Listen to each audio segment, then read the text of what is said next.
trip to the Big South Championship game is on the line here at Segra Stadium in Fayetteville, joined by the former Gardner-Webb head coach, Rusty Strapp. I'm Evan Budrovich, getting you set for the biggest game of the night. Gardner-Webb, fresh off a loss to Presbyterian, looks to bounce back in a quick fashion against the top-seeded Campbell squad that lost the opening game, came back for a win today. As we take a look at the Ingles Big South Championship bracket, how about this, Rusty? One more win and you take on Presbyterian tomorrow. How important is this game for these programs? Well, it's critical because not only is it a good rivalry, it has been ever since the old Atlantic Sun days, but it's a chance to get into championship day. And we know if you get in championship day, anything can happen. There's a lot of emotion. Campbell's excited to be here because they coming off a win, but Gardner-Webb is disappointed to be here. They're just now coming off a loss. So it's going to tell very early on if Gardner-Webb can bounce back and see how they can approach this game from an emotional mentality.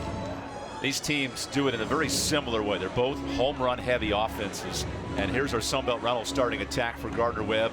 Patrick Ferguson and KG Parker's 28 combined home runs. How can those two impact the lineup tonight? Well, you got to be careful if you're Campbell, because if you put a pitch up in the zone, or nowadays with launch angle even down in the zone, both of those guys can hit it a long way. But they're not the only two from Gardner-Webb that's got some numbers. So I'll be curious to see how Gardner-Webb again bounces back offensively.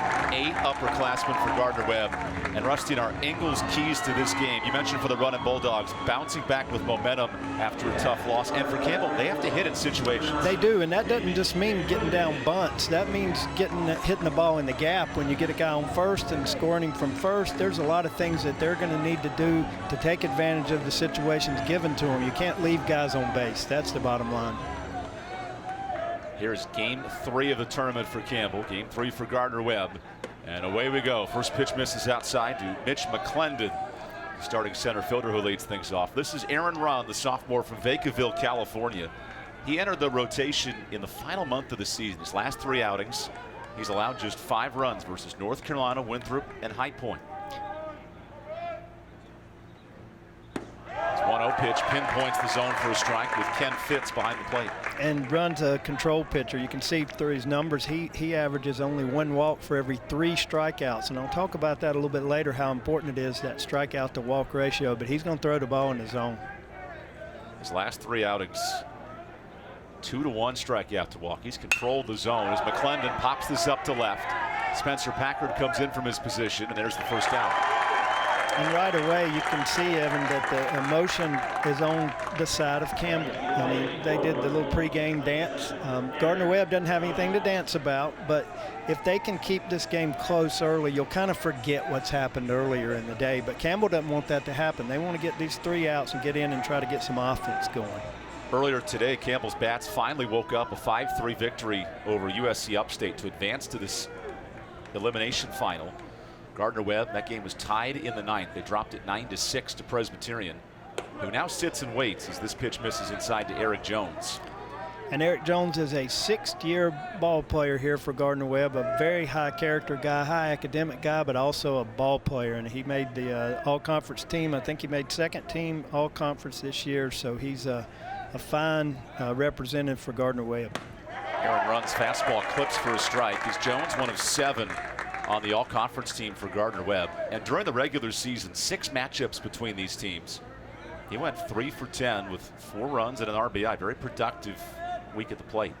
Didn't have to call around and get a lot of scouting reports on each other when you played each other 6 times. There's not a lot of secrets anymore. As part of a 40-game Big South Conference schedule, a lot of familiarity as that pitch is called a strike.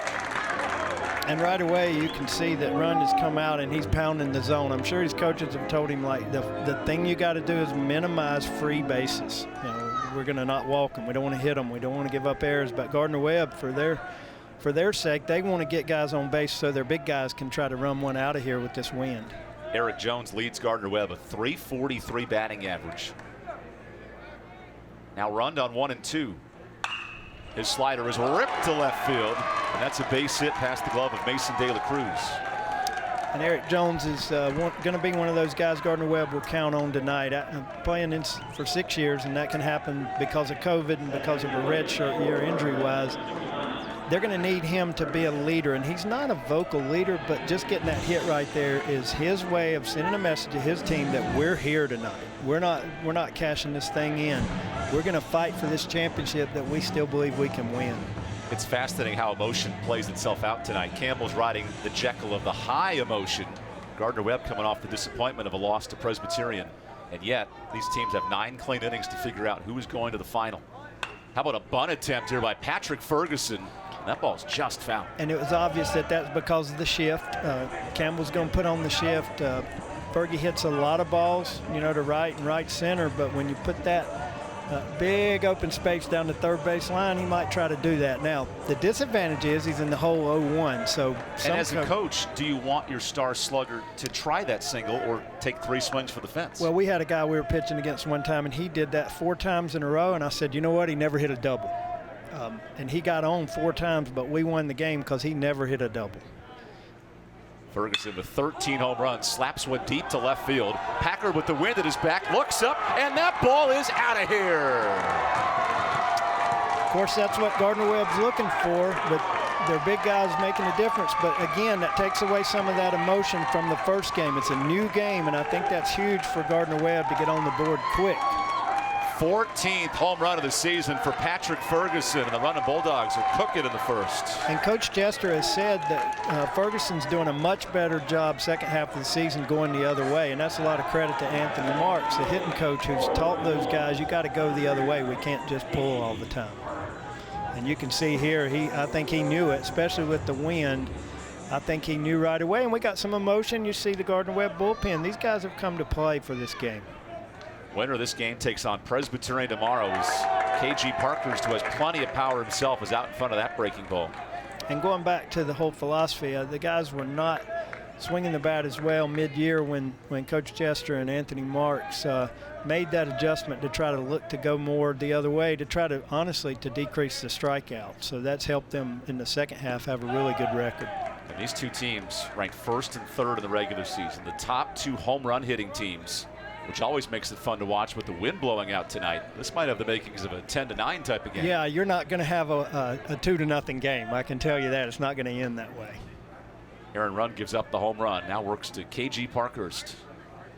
And KG's been kind of an all-or-none hitter. He strikes out a lot, strikes out 1 out of every 3 times. But what you do on the other 2 times where he makes contact is what makes him dangerous. Not a high average, but boy, he can change the game real quick with that power stroke of his. To your point, 0 for 4 in the earlier game today, but last night 3 for 5 with a home run. He was deadly. Now the 2-1. And Aaron Run has lost touch of the zone here to KG Parkhurst. And you wonder with Run, of course, he's a sophomore. He's got some experience under his belt, but you watch a pitcher and see what happens after a home run. And one thing you don't want if you're Campbell is a walk to follow a home run. You really want to bear down and try to get the next guy out. But KG's being he's been patient. That pitch is called a strike. Aaron Run just entered the rotation in the final month of the season. And with Campbell using its number 2 and number 3 arms just to get to this game, it's an all hands on deck approach. Yeah, we saw Harrington throw 77 pitches earlier and Chassis 66. Those guys they're spectators tonight. And they watch Aaron Run go to work on 3-2. Parkhurst rips one to right field. That's an opposite field single.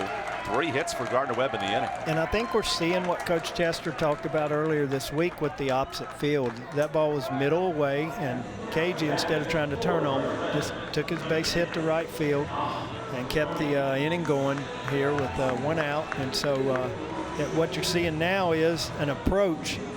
And a lot of times after an emotional loss like that, you got to play again. Kids lose their approach. So I think Gardner-Webb, for them, that's a good sign that they're sticking with the game plan. This Running Bulldog club, 29 wins, off to a great start, especially in conference play. 27 conference wins. And here's Dom Peroni, the third baseman. He lays off the breaking ball, and there's something to be said about the nerves of coming in as the team that's super emotional. Campbell had that dramatic energy entering this game, and Gardner-Webb has quickly responded. And you know, I think that's, and it's not a prediction on who's going to win or not win this game, but I think it's kind of even the kill as far as the emotions. I think it's going to be an emotional game, but it's not going to be a one-sided emotional game. Both teams are going to be putting their heart and soul into it. These teams met for 2 series, one in Bowie's Creek, one in Boiling Springs. Campbell won 4 of the 6 meetings. But as we've seen in this tournament, it does not matter the rankings coming in. The number 4 seed, Presbyterian, sits back and waits to see who they will face tomorrow. If you can call that sitting in the catbird seat, I know that means a 3-0 count, but I think it also applies to what Coach and his Pollock and his teams are doing tonight, waiting to see what happens. How about this drive? This sends Grant Harris deep to the wall, and with the wind blowing out, that's a 2-run shot for Dom Peroni. His 7th of the year makes it 4-0 Gardner-Webb. And you can see now the emotion has shifted. To quite honest, Campbell hasn't come to bat yet, and you see now a lot of high fives and a lot of dancing on the running Bulldog side. 67 home runs for Gardner-Webb. Maybe none more impressive than an Oppo Taco from Peroni. And I don't think you can overemphasize enough what Coach Chester told me earlier in the week about opposite field. Everything's been opposite field in this first inning. That's 360 to the gap and then some. As Peroni with his 2nd home run of the tournament. Now you see the pitching coach Tyler Robinson celebrating his birthday today. That's never a great way to celebrate after his pitcher gave up 2 home runs in the first. And that's just to settle down. There's no strategy here as far as grip or mechanics or anything. That is just to settle him down, to remind him it's a long game. We're behind you. There's 1 out. In one sense, a home run's a little bit of a rally killer because there's nobody on base. He can go back to the wind-up or stretch, whichever, and he's chosen stretch. I think he's just trying to calm him down. Can't calm down Dom Peroni, who is high-fiving everything with a pulse right now. He is amped up here in this first inning. And that's great to see. I mean, this is the Big South Conference tournament, and this one team's going to the championship. You know, Rusty, I thought you were going to say this is the Catalina wine mixer from Will Ferrell and Step Brothers, but I know what you're saying. Yeah, and these guys deserve to be excited. I'm telling you, before the night's over, you're going to see Campbell extremely excited about their good fortunes, which during the course of a 9-inning game, there's going to be a lot of ups and downs anyway. You mentioned for Gardner-Webb scoring big innings, these bunch innings. How important is a 4 spot in the first? Well, it's critical because of what we talked about. They were coming off that loss, and if they come out and put up a bunch of zeros, they start thinking, well, it's not our day, our season's going to end. But that 4-run rally's been big. Boy, the Ben Lospoluto rips one to the left field corner. That's scooped up by Packard, and a sprinting junior slides into second with a head-first double. And we're going to see some action in the Campbell bullpen because there is no tomorrow if you lose this game. So pitchers are going to have shorter leashes, and I do see somebody warming up in the Campbell bullpen. You just can't afford to get too far behind, and he does have some horses in that stable, and he won't let this go too long if Gardner-Webb keeps swinging it like this. These last 5 hitters, all 5 hard-hit baseballs, including 2 home runs. And we figured with the 2 top power offenses in this league, it would be a high-scoring affair. Maybe not all in the first 10 minutes of this game. Nonetheless, Joe Brazil has had a great week at the plate, could really add to it with the man on and 1 out. And Coach Chester has changed the lineup around a little bit, not necessarily personnel. He switched out catchers, but he moved Lospoluto, who is a streaky hitter. He moved him up in the lineup a little bit, and it just paid off right then. It was Ben's 7th double of the year. This sets the stage for Joe Brazil, who entered this tournament with just 2 extra base hits. He's matched that total in 2 games. Aaron Run trying to escape this jam. This is pitch 23. It'll come up in a minute. And I don't think they expected Lospoluto to go anywhere. I think he just stepped off right there, maybe just as a way to let Lospoluto know, I know you're there. And it gives the pitcher a little bit of a break to get the signal again, and let's dial back in on what he's trying to do with the hitter. Now runned on 0-2. This is popped up. Skundrich does a great job to make that catch for the 2nd out. And so now with 2 outs, you'll probably see on a base hit that Coach Marks at third base coach will be a little more aggressive on sending Lospoluto on any kind of hit. With 2 outs, you're much more aggressive. With no outs, you're going to be cautious. But this makes for some fun plays at the plate sometimes with 2 outs on a ground ball that gets through or whatever. Of course, Campbell doesn't want that to happen. They want to get this out and get in and try to even this thing up. And the senior catcher, Marcus Skundrich, not an easy play by any means as he grabs that ball. Ty Babin got the start in game 1. He gets the start tonight. And working ahead in the count is Bo Ruscher, the catcher for Gardner-Webb. Yeah, and Bo's from Salisbury, North Carolina, comes from a great family, a fine young man. He's a freshman. He's getting thrown to the fire, and he's going to be catching tonight. When Gardner-Webb comes on defense, that's a lot of pressure to put on a freshman catcher, but he showed so far this year that he can handle some pressure. It's his 27th start of the year, and that's a line drive off the glove of Aaron Runn, who takes care of it himself to finally on the top of the first. Not before Gardner-Webb sends 8 to the plate, and they cash in 4 as Campbell's offense comes up when we return here on ESPN+.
Big South Baseball is brought to you by Hercules Tires, right on our strength, including the strength of Dom Peroni. Visit HerculesTires.com. Geico, 15 minutes can save you 15% or more on car insurance. Visit Geico.com today. Sunbelt Rentals, we have equipment for that, like a gong that he just hit. He did. The gong is every team now. It's and the Jersey thing. Mike's is up above. Exactly.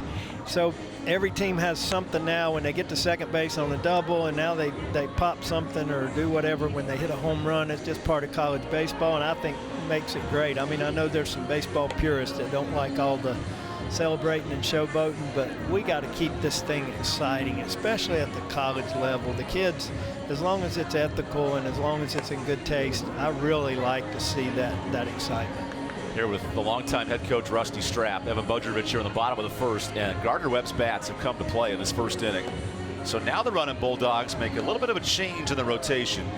Casey Young, the freshman from Milton, Georgia, gets the baseball today. And this is a challenge for Casey. He has to slow down the best offense in the Big South. Campbell's attack, 4th in the country in scoring, and a lineup for Justin Hare that features 5 players on the all-conference team.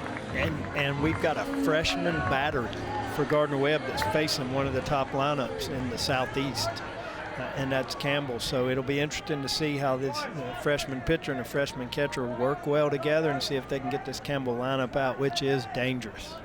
It all starts with Bryce Arnold, who leads off this bottom of the first. And Casey Young, whose longest outing of the year was 4 innings at Winthrop on May 18th. And I don't think you'll see much more than that today unless he's just dealing it. I think he's an opener more than he is a guy they're thinking like 7 innings like they did Miller. Bryce Arnold goes around on the breaking ball, and that's thanks to the credit of Mason Miller, who was fantastic in 8 innings yesterday. And then, of course, earlier today, Bobby Alcock went 6 innings as well. They got extension. They got 8 last night and 6 earlier today, which saves that bullpen. And most of the guys that throw in the bullpen, I think, are all available for this game, too, for Gardner-Webb. Campbell used a few arms today earlier, but they've got, like I said earlier, a lot of guys in that stable down there that can come in and give you quality innings. Certainly in this game, a need for scoring runs is at a premium. Gardner-Webb, 2 home runs in the first. And now Casey Young works on 2-1 to Arnold as he quickly falls behind. And the last thing you would want if you're Gardner-Webb, pitching coach Connor Scarborough, is to see a leadoff walk after you score 4. You know, when people say go right at them, go right at them, they mean throw the ball in the strike zone, but then they'll say, well, don't throw it right down the middle or they'll kill it. And that time it's a 5-pitch walk as he tried to avoid a pitch like a cupcake. So Arnold is on with a leadoff walk. And we know that Campbell is as great at situational baseball. Yeah, they hit a lot of home runs, but they can hit and run. They got guys that can steal. They kind of they're kind of pests on the base path. They'll take that extra base if the ball's blocked by the catcher and do that. So when we mentioned the keys to the game earlier about situational hitting, it's really not just that. It's situational offense with base running, those kind of things. But it's real important, I believe, for Campbell to at least put something on the board here in this first inning to kind of answer the bell. Especially after Gardner-Webb scored 4 in the first. There's Connor Denning, the first-team all-conference outfielder, watching strike 1. In this tournament, it's been a tough start for Denning. 0 for 8 at the plate. It's certainly prolific offensively. He's a .360 hitter at the moment. And dangerous. And he's got the left on right matchup with him being a left-handed hitter. KG Parkhurst is got to hold the runner on, so there's a big hole on that side of the field. You add to the fact Denning from this side of the plate hits .370. Looks to do damage here in the first inning against Casey Young, who misses with his breaking ball. Yeah, when you have that guy in the lineup that can hit from either side, you really eliminate some pitching matchups later in the game to your advantage. There'll never be an advantage when he's at the plate for the pitcher. Arnold at first as Denning awaits the 1-1. And he gets a piece, but not enough. That's held on by Ruscher. So probably what's happening here, and Coach Hare's doing it, he's got his stopwatch, probably not taking off unless he sees that Young is lifting too high and giving him second base, because he doesn't want to run himself out of a rally. But if he's a little bit slow to the plate, you might see him put the runner in action here. On 1-2, that's a good curveball. It's spiked to the dirt. This Campbell team can really steal the bases. Top 10 in the country in steals. And Ruscher did a good job getting to that ball quick, because usually the ball's in the dirt, the runner may take off, but it wasn't really far enough away, and he hustled out there to get it, keep the runner at first. We figured offense to be part of the story, so hang on to your hats, folks. This could be a 10-9 type of game by the time we're done. Yeah, and get some popcorn. This may be a while. Yeah, runner off for second as Denning smacks one towards the gap. Brazil's in perfect position to record the first out.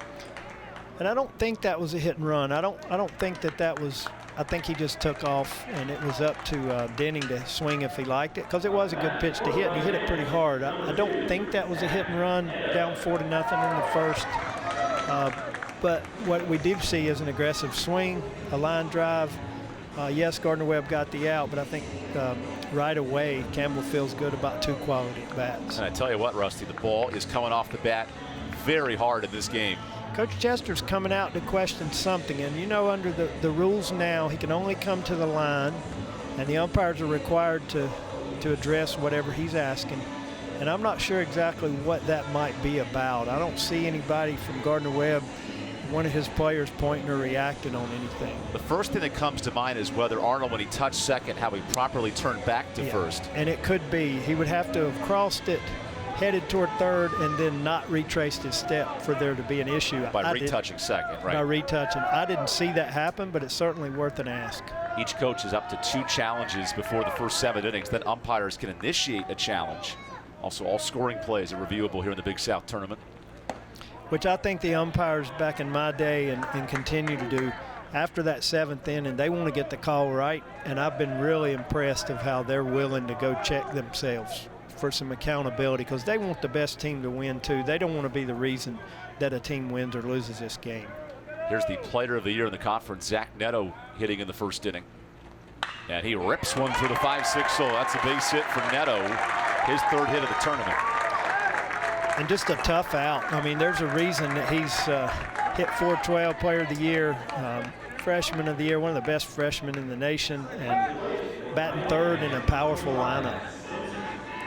Neto leads the conference in batting average, and that's an Exhibit A, Example 1. Yeah, and he's one of those high leg kickers that gets that up, and that's a timing thing. So he has to work real hard to make sure his timing stays on, and he was obviously had excellent timing on that pitch. Here's a batter who's been red hot in this tournament. Spencer Packard, 4 for 8 for the redshirt senior out of Tucson, Arizona.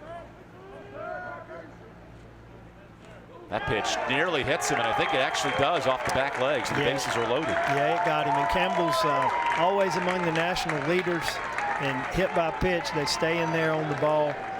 Sometimes you'll get an argument from the coach on the other team about whether they leaned in or not, but obviously he got hit there. Campbell as a team leads the country. It's 122 hit by pitches. That's a lot of bruises. In 50 games, Coach. That keeps the trainer busy. In 50 games, so that's more than 2 times getting hit per game. Gardner-Webb scores 4 runs on 2 big flies. They had 4 hits in the first inning. Now it's Campbell with the bases loaded. And here comes the preseason player of the year in Colin Wolfe, who is now 2 for 6 on the weekend. Coach Hare describes Colin as the most vocal team leader. So he's the guy getting things riled up all the time. His team could use him right now, be a leader by getting him a big hit, get him back in this game. Gardner-Webb still holding him to a 0, but Young is in a tough spot for a freshman because he's facing a couple seniors, 4 seniors in a row in this lineup, so he's got his work cut out for him here. And all super seniors with an extra year of eligibility as the 1-0 pitch touches the top of the zone. It's like going to McDonald's. Like you supersize everything. You hear super senior, you hear redshirt freshman, you hear COVID senior, but the super senior is a guy that gets to walk through when they have senior day. You get to go twice. You get to do it 1 year and again the next, because they can still decide maybe not to come back. That slider just touches the zone as Casey Young looks to navigate through a tight jam in this first inning. He did pitch against Campbell in the first series. That was in Bowie's Creek. 3 innings scoreless. And he gets a good pitch here on the corner. So he's got 2 strikes now, so the advantage in terms of pitch selection is with Gardner-Webb now because Coach Scarborough is calling the pitches over there. He has a lot of options. He doesn't have a lot of options when it's 3-1 or 2-0. Here's the 1-2 pitch. Wolfe drills it towards the gap. That ball gets down for a base hit. Neto comes to the plate. Brazil's throw is offline and the lead is cut in half. And if you're Campbell, that's what you wanted. You wanted to answer. And this inning is far from over. There's only 1 out. But even if Gardner-Webb's able to get them out of this inning, they've answered the bell. It's a long game. It's like we said, it's 4-2 in the first, and who knows how many Campbell will get before it's over. It's going to be a long night. It's not going to end up 4-2. I told you it wouldn't end up 2-0. I do think, however, that the emotion of what's happened earlier in the day has kind of waned, and now we got 2 teams slugging it out, both trying to get to a championship. Every year there's an elimination game, and it seems to be a 15-13 type of final. I know emotions play a factor. How difficult is it for someone like Casey Young to pitch in this outing? Well, I think it's a testament to his maturity, or Coach Chester wouldn't put him out there. But Coach Scarborough came right then. It was just like what happened with Rund in the first inning. He didn't come out to talk any kind of mechanics. He's just trying to calm him down and say, let's get through this inning, minimize the damage, pitch to contact, and let's get him out.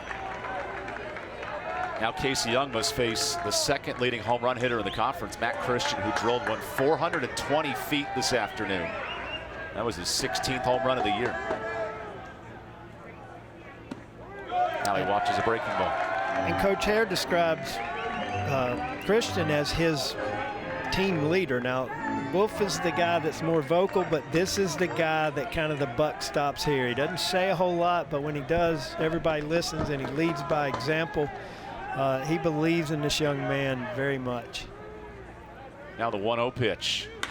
That's a dangerous fly ball. It stays in the park as Simone comes in, makes the smart call, and calls off his second baseman for the catch. And I didn't see an infield fly, and I think the umpires did a good job because the second baseman, Eric Jones, didn't look like he was going to be under it and camped. And so they didn't call the infield fly rule there.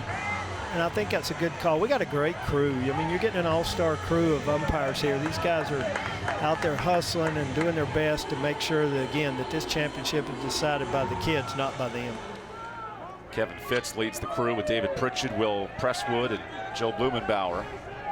A 4-umpire crew. It's a nice treat here in the Big South Tournament as Grant Harris, the 5th-year senior, watches ball 1. And David Pritchett, our sheet says he's at first, but I believe that's him over at third. Just a quality human being beyond being a great umpire as well. It's good to see him here and this crew again out there hustling and enjoying being with these kids. Casey Young escaped the jam this inning.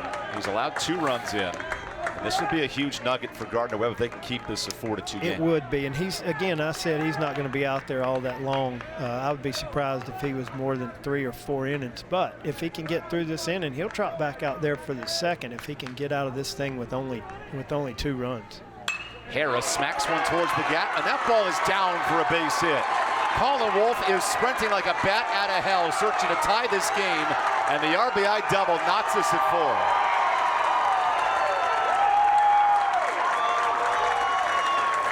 We are in for a ball game. I mean, you're talking about heavyweight fighters punching each other, knocking each other down, getting up, and punching the other one right back. Both teams have been punched in the teeth right now. And, of course, Campbell's not through in the first inning, but we're going to see a brawl.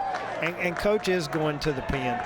It's just too much right now to leave him out there. Remember, this is an elimination game. There is no tomorrow, so you got a very short leash on your pitchers.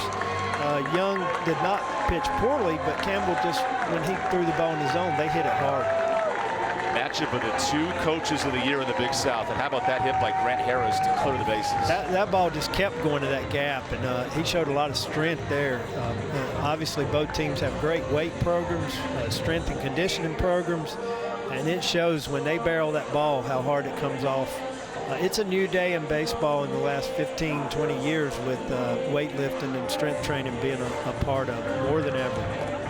So Gardner-Webb goes to its bullpen here in the first. Luke Goodyear checks into this game, and we figured both staffs will go deep into their pen today, especially with this being a winner-go-home scenario. What have you thought, not only of Gardner-Webb's start, but Campbell's response offensively? Well, again, it's kind of what we mentioned in the keys of the game about the emotion. You're going to have a certain amount of emotion just by being at the tournament and what's on the line. But when you have the emotion of facing elimination earlier today and you win when you're Campbell, and then all of a sudden you have the emotion of giving up 4 in the first, you really need seniors to respond, and you look what just happened with the seniors. Of course, the freshman Neto hit the ball well too, but those seniors kind of were backing up what they've been saying all year, is that we're the best team in this league. For Gardner-Webb, now you're looking at somebody that can minimize the damage. You want Luke Goodyear, who's another young one, to come in and at least get you out of the inning. Then Gardner-Webb comes back in and says, hey, we're in a slugfest, but you know what we are? We're sluggers. And so I just keep saying it over and over. This one could go on past the curfew. Past the midnight curfew, you're saying, Coach? Past the curfew. If you got kids that are out watching and they're watching at one of their friends' house, they're going to break curfew. Trust them. They're watching baseball because they're not going to want to be doing anything else, because this one's going to be exciting. Alongside Rusty Strapp, I'm Evan Budrovich here for Game 5 of this Big South Championship presented by Ingles. Here's Luke Goodyear, who in his debut outing against South Carolina in Columbia, so that's a way to grow up quickly through 2 scoreless innings, and in conference play has been pretty special as well. ERA just below 3 in Big South outings. Now he has to slow down the highest scoring offense in the Big South. Yeah, he does. And again, I don't know how long he's out there for. Gardner-Webb's got several other guys available, including Kyle Ruhlman, who's a strike thrower, who will be available as a right-hander. But I think if you see Goodyear come in and do the job, he'll trot back out there for a second, obviously, and they'll ride him as long as they can. Even though it's an elimination game, you still got to get some innings out. You can't just switch every time somebody gives up a hit. No, and to your point, if you throw 9 pitchers in this game, you do want to win, but you also have to somewhat in the back of your mind get ready for the next day with possible 2 games. And that is true. I don't know that it goes through a coach's mind during an elimination game, but at some point in time you say, I don't want to throw my third baseman tomorrow in a championship game. That is the challenge of getting to that championship final tomorrow. And Mason De La Cruz comes in to face Luke Goodyear. And nobody enjoys this more than Presbyterian, because now if they see a bunch of arms trot out there, both teams, they know that whoever they face tomorrow is going to be a little short on depth of pitching. The number 4 seed Presbyterian waits for the winner of this one. Number 1 Campbell, number 3 Gardner-Webb. And Goodyear just misses the top of the zone. Gardner-Webb, what an opening statement. 2 home runs, Ferguson and Peroni. Campbell has come back via the base hit. Colin Wolfe and Grant Harris driving in 4. And none of those have been cheap, really, for either team. The ball's been hit hard by both teams. Not a lot of ground balls sneaking their way through, CNI ground balls, not a lot of bunts. I think you're going to see guys swinging hard tonight. All of a sudden, it's 3-0 to De La Cruz with Marcus Skundrich out of the 9 spot due next. And so Campbell essentially has, if 9-hole comes up, they bat it around in the first inning as well, which puts a lot of pressure on Gardner-Webb pitching. Now Gardner-Webb's got a good bullpen too. I don't want to downplay that. And a rested bullpen as well. Yes, and rested, no doubt. After Mason Miller went 8 innings last night, they got 7 quality innings from Bobby Alcock today. So certainly of these two teams, Gardner-Webb has more arms in the tank. They do. However, it's about who can be more effective tonight. You can have 10 arms, but if they're not getting anybody out, it doesn't matter. And but Gardner-Webb's got guys that have proven they can get people out. That's a 5-pitch walk to De La Cruz. So 2 on with 2 out. And so Skundrich comes up as our game 2 catcher for Campbell, and he's a .217 hitter. But I don't know. I mean, when you look at what happened in 2019 with Kobe Collins and what he did, just kind of coming out of nowhere to be the tournament MVP, I don't want to say you throw out the averages, because great hitters are great hitters, but you never know who's going to show up with a big hit. As we've seen in this tournament, Dom Peroni with 2 home runs this week. Certainly a contributor, but not at that prolific level. It's just like when the major leagues get into the World Series and they say, oh, he's really struggling. He's only 2 for 11. Well, that's a very small sample size. And another guy's 4 for 7, and they think he's the greatest hitter of all time, you know. Skundrich ahead in the count on the new pitcher, Luke Goodyear. The freshman rears up a fastball for strike 1. And that was good for Goodyear to get in the zone right there. That was a good crisp pitch that came out of his hand, and he is kind of he's having to notice the runners a little bit and work from the stretch, because Campbell will take off on you. Those stop watchers are working on both teams to see if somebody makes a mistake, and they could try to swipe a bag. On 1-1, that's a filthy curveball, but it slips out of the zone. Top of the lineup looms next for this Campbell team that scores 9 runs a game. Gardner-Webb very prolific offensively as well. They've hit .310 in their last 10 contests. There is going to be offense tonight. There's going to be offense, and there's going to need to be clutch pitching too. Somebody's going to have to come up and put stop signs up at some point. Skundrich off the end of his bat pokes it to first, and the foot race is won by KG Parkhurst. How about that for a first inning? Take a deep breath. We go to the second. This elimination game is all squared at 4.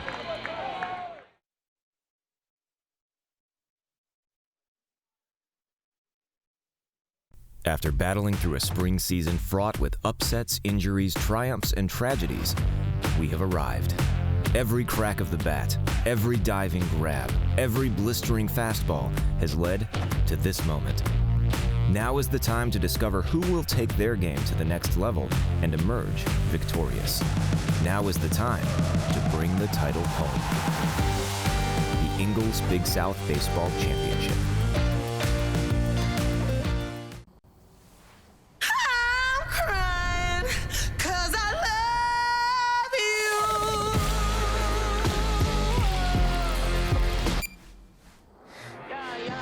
Pepsi Wild Cherry. Tired of cooking at home? Change it up without getting up. Just order Jersey Mike's through our app for no contact delivery or no contact at the door pickup. Jersey Mike's. Be a sub above. Power isn't born, it's built over time. For over 65 years, Hercules Tires has been providing the muscle to move more drivers.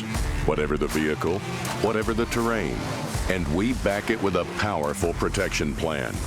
So wherever the road or the trail takes you, we have the selection, value, and strength to get you there. Hercules Tires, ride on our strength.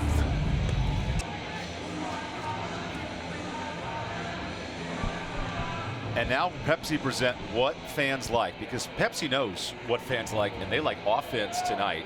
All tied at 4. Be sure to pick up an ice cold refreshing Pepsi today to cool down these offenses. Pepsi, that's what I like. If you're doing the math here, Evan, if we continue at this pace, we'll be in the 9th. It'll be 36-36, and we'll be looking at possible extra innings. I don't think that's going to happen. At some point in time, a pitcher will settle in, but it hadn't happened just yet.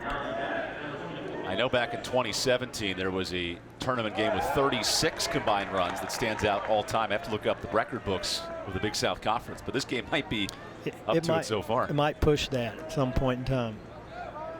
That's what makes elimination games so fascinating, as Joe Simone leads things off, the right fielder tonight for Gardner-Webb. Both teams send 8 or 9 to the plate. Plenty of offense in the first as Aaron Run returns for the second. Yeah, and we used to call them illumination games too, because they make the picture a lot clearer at the end of the game, because somebody is going to be gone and there's going to be just 2 teams left. And again, it's worth mentioning several times tonight, Presbyterian would love for this game to go till about 2 in the morning, and about 15 pitchers for each side, because they're sitting there tomorrow with their number 3 ready to go, and somebody's going to have to beat them twice as the 4 seed. A huge congratulations to Elton Pollock and his team at Presbyterian for their resilience, because it was a 3-team race almost all year. Absolutely. It was kind of who was going to get that 4th spot, but everybody knew that Upstate, Campbell, and Gardner-Webb were in a long time ago. Those 3 teams separated by just 2 games in the standings. Oh, how about that swing? Wow, that was ripped off the bat of Simone. Yeah, he's out a little bit front of it, but and then Presbyterian earned their way into the 4th seed by winning its final 4 series. That race for 4th was up for grabs until like the last week of the year. It was iffy, and there's something to be said for having to fight your way into a tournament, because you've had to play under pressure, whereas the other 3 teams hadn't had a lot of pressure. The Campbell Upstate Series a few weeks ago was essentially for first at the time and ended up being deciding first, but for the most part these teams have already known they were going to be here for a while. The 1-2 pitch is down the line and fair. That's an opposite field base hit for Joe Simone, who stretches out a double to start the top of the second as that ball gets away from Colin Wolf. Yeah, big for Gardner-Webb, and again we're seeing that emotion. I don't think either team's gonna roll over and play dead regardless of the score tonight, because in a game like this you're never out of it no matter what. That's his 8th double of the year, and it's perfectly placed against that shift. Yeah, and people might say as they're watching, like, well, why would they shift? He hit one down the third baseline. What people need to understand is baseball is a game of averages. And Campbell has studied their charts and studied their synergy and studied the games, just like Gardner-Webb has, and that is the law of averages. And occasionally the law of averages is going to work out not in your favor. But I wouldn't be surprised if they didn't go ahead and shift him again the next time, too. Here's a line drive from Mitch McClendon that drifts out of play. And by the way, the shifts work. I know sometimes people see a ball hit to where a guy should be and they say, that shift, it drives me crazy. But Major League Scouting has proven that shifts work. And now even Major League Baseball is thinking about banning them because of offensive production being down so much. And usually if there's a rule in the major leagues, it'll filter down to college eventually. You see by the Rubik's Cube of science both these teams use, the advanced analytics and strategy is at an all-time high as McClendon soars one into the sky as De La Cruz watches that drift out of play. And we, just to go at that point, the scouts do too. When they're watching these young men, the radar gun's still important, but there's things like spin rate now that they're talking about. They're not as worried about earned run average as much as they are kind of that strikeout to walk ratio, that spin rate, and we can talk about that a little bit later when we get to a point to do that. But ground ball rate, how many ground balls does a guy induce? All those things that we never used to think about are critical nowadays. Aaron Run finally ahead of a hitter on 0-2 and beats him with a fastball. It's his first punch out. Yeah, and I think that's big because Mitch McClendon has been a clutch hitter and a leader for Gardner-Webb and a great leadoff hitter. And to get a strikeout there was fortunate because Mitch is quite the player for Gardner-Webb. McClendon, it was the first out of the first inning. Then his offense had 5 straight men reach with plenty of base hits. There's Simone at second. He'd love to cash in the go-ahead run. I'll say that a bunch of times tonight. These teams will be trading offensive punches, and Eric Jones now digs in. Eric Jones is one of those guys that's primarily a pull hitter. He pulled one into left field last time. And pulls one over the head of Zach Neto for a base hit. A late jump for Simone, who had to wait on the line drive, so he goes to third in a one-out single. And to finish that point, if you pitch middle to middle in, Eric Jones is going to pull the ball, but what he's been able to do in this 6th year a lot and increased his average is when the ball's away. not trying to roll over. He'll go to right field, but if it's down the middle, he's not going to hit it up the middle. He's going to pull it like he's done both times tonight. So Aaron runs pitch an inning and a third tonight. Campbell needs extended innings from their number 4 starter. They've already burned the top 3 to get to this game. And sometimes you might see, and Campbell's putting on their first and third defense, but I'd be surprised if Coach Chester put on anything here with 1 out and Patrick Ferguson at the plate first and third. I don't think it's a deal where if you're getting toward the 8th or 9th and you're playing for 1, but I think it's a play for big innings right now, and I don't expect Gardner-Webb to put any runners in motion right here. Ferguson takes a healthy swing and a miss after he blasted a home run to left his first time. And Eric Jones is not slow by any means, but I just think right now, first of all, by having him at first, Campbell's got to hold him on, and it opens up a big field for Ferguson over there toward the right side of the infield. Rondon 0-1. Challenges him inside and gets a strike. He did, and Ferguson's taking the big swing. And this is another thing that's changed about college baseball now, that he's got 2 strikes. You know, 15 years ago, we would have taught a kid to do a lot of shortening up, not necessarily choke up, but short up, try to poke the ball. That doesn't happen anymore. Kids are still taking their best swing with 2 strikes and hitting with power with 2 strikes, but that's why strikeouts are up too. Ferguson gained 15 pounds of muscle this offseason. Has led to 14 home runs. Now a ground ball that could be 2. Wolf starts it, and Aaron Run induces his inning-ending double play. Gardner-Webb strands 1 as we go to the bottom of the 2nd.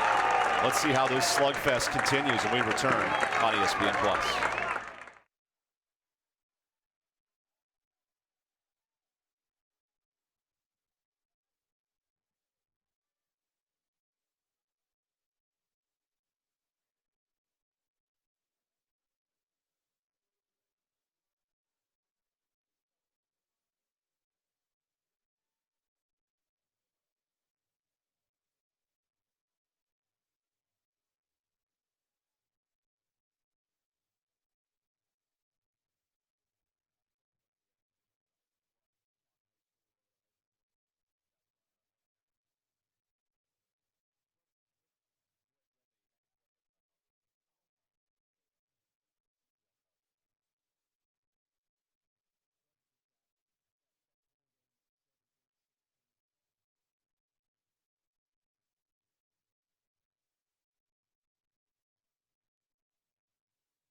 That stat line is absolutely correct. 10 combined hits, and we're at the bottom of the 2nd inning. What a delight of an offensive display. Makes coaches stay up late at night, but it makes fans very entertained.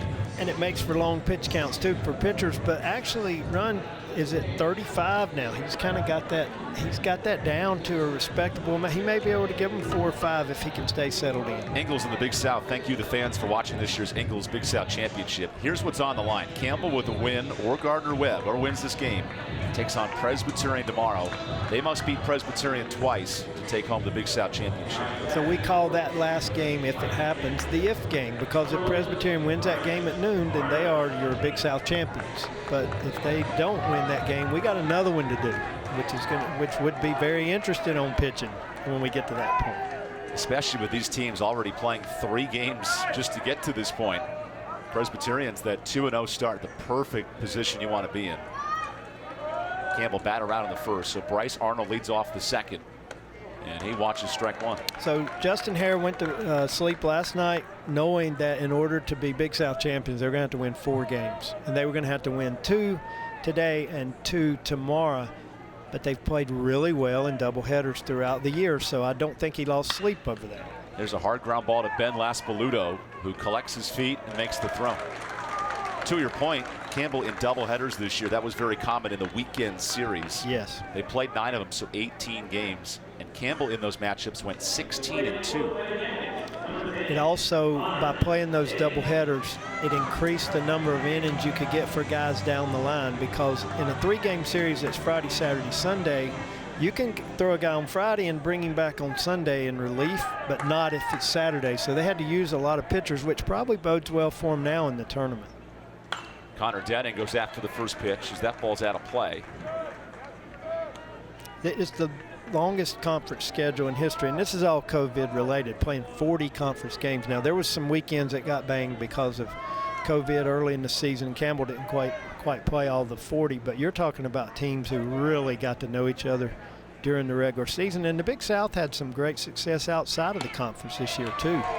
Big wins over some ACC and other teams, Power 5, that bodes well for the talent. I've always said the Big South, if you put them on a given day, can match up with anybody in the nation.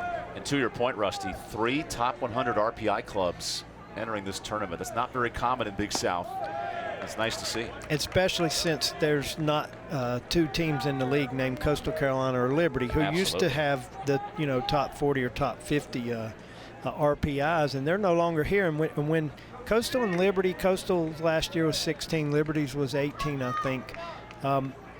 The doors kind of open, and Campbell was already in that mix, but the doors kind of open for programs like Gardner-Webb to come in here and win a tournament. You used to have to go through Liberty or through Coastal, but the doors kind of. Gary Gilmore, he won 6 straight titles, and Coach, you were very familiar, Rusty, with your career. Because I was on the other end of those titles. Yeah, several times. They were just so good of a team and good of a program, and still are in the Sun Belt, but they dominated Big South for a long time. So I think we're seeing some parity and seeing some other teams have opportunities to come in and maybe get to a regional. Here's the 2-2 pitch to Denning, and that nearly hits him, so the count works full.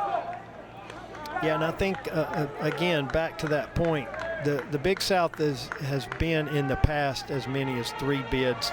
I think those days are over.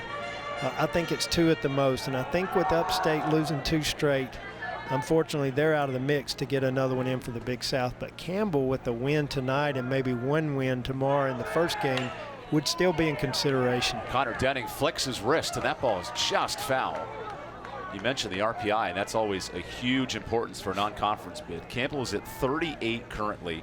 USC Upstate at 46 in the RPI. That'd be difficult for either team, although a door might be open for Campbell if you're right. They win a few games and get some things to fall their way. And Gardner-Webb not. Gardner-Webb needs to win the tournament, have an outstanding season, but not going to get an at-large bid. And you say, well, wait a minute, they're 38 and they take 64, but you got to understand there's a lot of conference champions that aren't anywhere near that 64 that are going to take up a lot of those spots. The 3-2 is popped up behind the infield.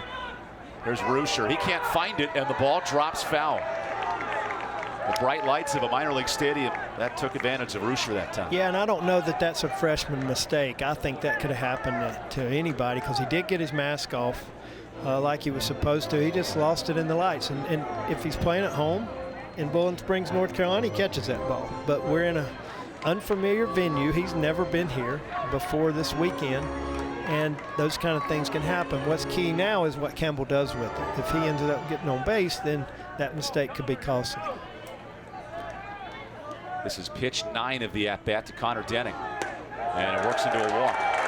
Yeah, and there's a 10-pitch walk. Nothing's more disheartening to a pitcher than have a guy be in there that long and then end up walking to first. That's a win for him, for Denning, and Goodyear's got to be upset with himself there. But there is 1 out. He's telling himself from 1 ground ball away, throw the ball in the strike zone. But again, you're not looking at an easy out anywhere in this Campbell lineup. And Rusty, we talked with Brantley Hatridge earlier in game 1 of this day. Pitchers who don't tie the laces on their glove, is that some superstition? I see it all the time. It can be. I've dealt with so many pitcher superstitions over the year. It may be that he forgot to tie it one day and he did well, and now for the rest of his life he's never going to tie the laces. Look at those laces flying off the glove as he misses high to the Player of the Year in Zach Neto. And there's some pitchers that believe that's a little bit of a distraction to a hitter, and of course if an umpire thinks they're too long, he'll make them do something about it. It very well could be. I mean, I see guys with stirrups. I see guys with their pants down. I see, you see so much. It's just a matter of style. 4 runs for each team in this first inning. And now the challenge for Luke Goodyear, who has thrown some quality outings out of the pen this year. Can he go extended innings today after replacing Casey Young? And I will also tell you, when we're talking about superstitions, there's no place that superstitions are more important than when you get to a conference tournament. Having coached in several of them over the years and making it to the championship once in the A-Sun and once in the Big South. Our guys, we ate at the Firehouse Sub 7 days straight one time. Neto scoops his hands towards left. That is so much power from the shortstop, who bounces one off the wall. It gets away from the left fielder, so coming in to score is Connor Denning, and that's a triple to put Campbell ahead. Yeah. That is a fantastic freshman, very deserving of the accolades. Got a lot of power. That's just something that you don't coach. Rusty, he literally flipped his wrists and hit it 368 feet. Incredible. Yeah, and I think he thought it might have been out because he gave it a little bit of a look, but then he ends up legging out a triple. Look how it bounced around down in there, and that's a really tough angle. You could see before this tournament's over an inside the park home run if something crazy happened like that. You wouldn't see it, I don't think, at either one of these stadiums, these home stadiums, but at this park, it's certainly not AT&T Park in San Francisco. It brings back the All-Star Game memories of Ichiro Suzuki, but you're right, that crevice is rather difficult. So now Luke Goodyear has to lock in and face Spencer Packard, who now has 4 hits in this Big South tournament. And there is a pitcher warming up in the Gardner-Webb bullpen, which is too far away for me to see who it is. It is a right-hander, but again, being that there's no tomorrow unless you win tonight, I don't think Goodyear will be here much longer if he gives up another run or 2 especially. This could be a race to 10 runs tonight. Here we are in the bottom of the second.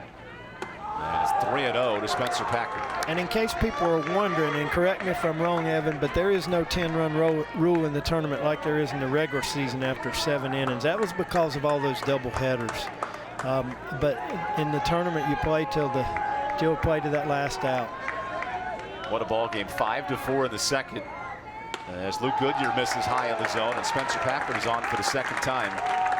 Rusty Strapp, you've coached in many Big South tournaments. How do you calm the nerves of both pitching staffs as they've struggled to throw strikes? Well, the first thing you got to do is calm your own. Because I remember standing in the dugout at times, and people say, well, you're only coaching the game, and you're not thinking like, well, my season's going to be over.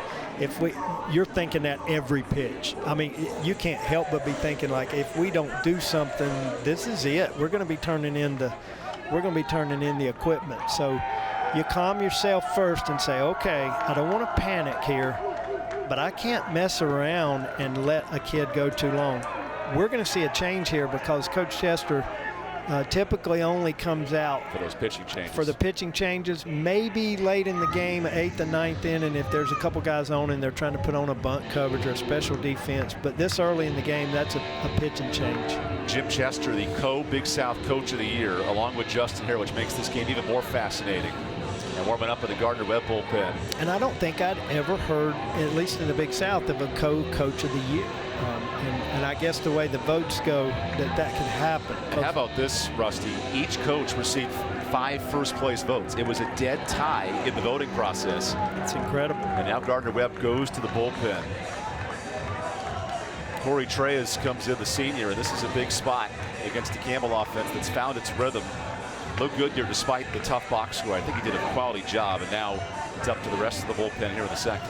And the Big South Conference, while we're on the subject of coaches, has some incredible coaches. We have great I mean, you could make a case for Coach McGuire at Upstate being a great candidate for Coach of the Year in any other year, and also what Elton Pollock's done at Presbyterian. But even some of the guys that didn't qualify for the tournament have been quality coaches for a long, long time, and give people from other conferences fits.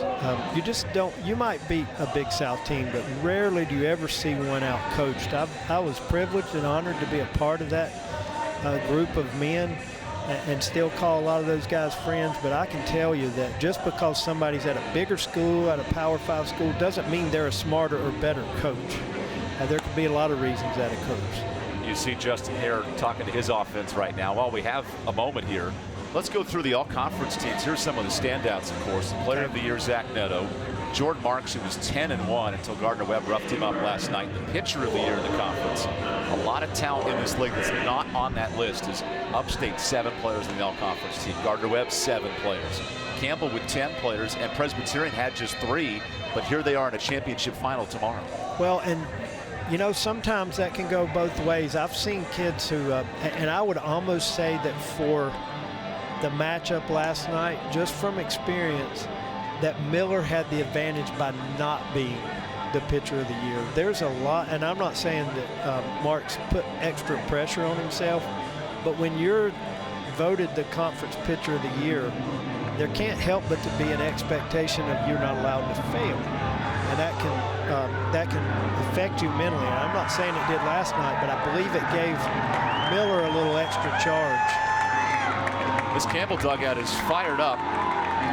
Yeah, they have. To roll here I think they have some fans that are going nuts behind the dugout, and one of them just chugged down a whole drink all at once. Water, right, Coach? I'm sure it was. You see that home side there fired up just 45 minutes from Fayetteville, North Carolina.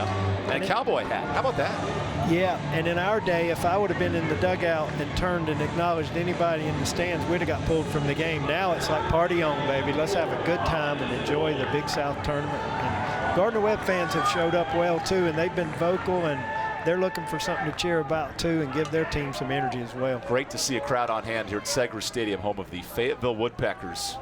As Colin Wolf faces Corey Treas out of the pen, and he goes right after the first pitch. Yeah, and it's important for Gardner-Webb again. I mean, we're going to say this every inning. Somebody's got to come in and put up a stop sign and close the door and extend a little bit because, I mean, if you give up 15 or so, it's going to be real hard to have a chance to win.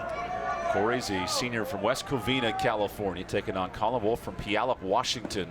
And here they meet in one of the biggest military towns in the country, Fayetteville, North Carolina. It's neat how these kids all come together. It is, and Colin Wolf, he's not even the first person in the Big South from Puyallup, Washington. I had a player a few years ago, a center fielder, J.J. Nazaro, was from Puyallup, Washington. Played in that same league that Wolf played in. That's a great snag by Parkhurst at first, and the tag is before the runner touches home, so the double play limits the run. Yeah, and they're going to wave that run off because the tag was made, and it wasn't a lack of hustle. It was just a great play by the Gardner-Webb defense. No challenge at the moment, but how about this defense by Gardner-Webb? Perfect timing to end the second.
Beautiful night at Segra Stadium. Campbell leads Gardner-Webb 5-4 here at the top of the third inning. Hercules Tires is the official tire of the Big South Conference, providing tires with an unbeatable quality and unmatched price for 65 years.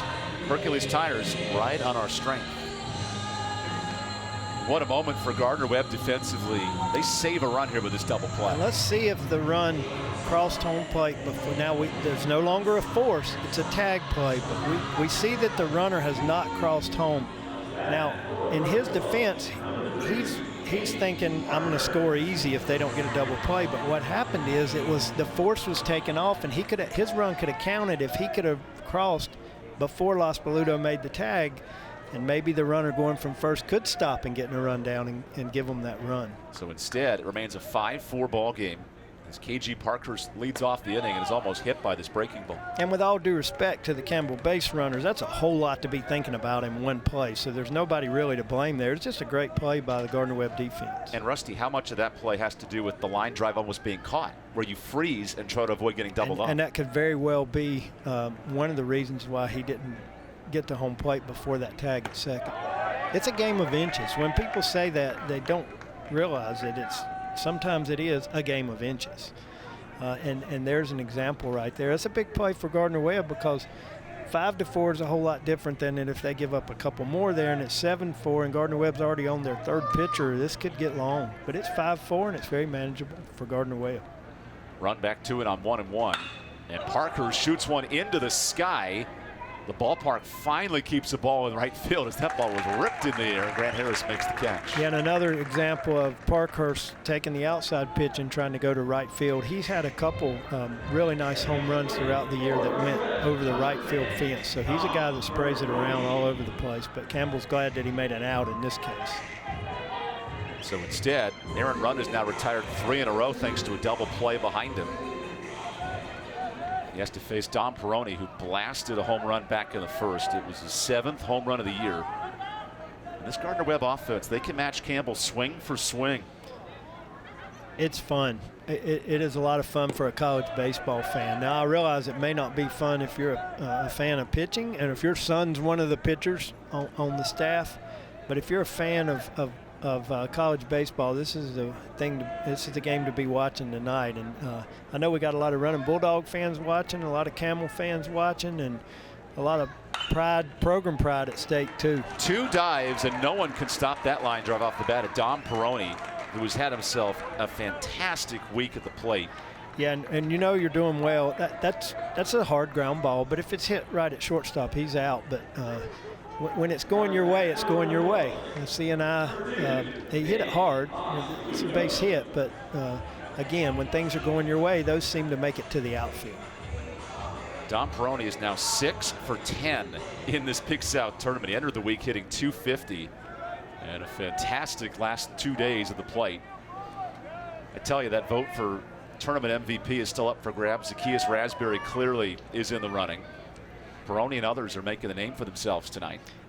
And they are, and the thing we know that you have to do to get tournament MVPs, your team's got to win the tournament.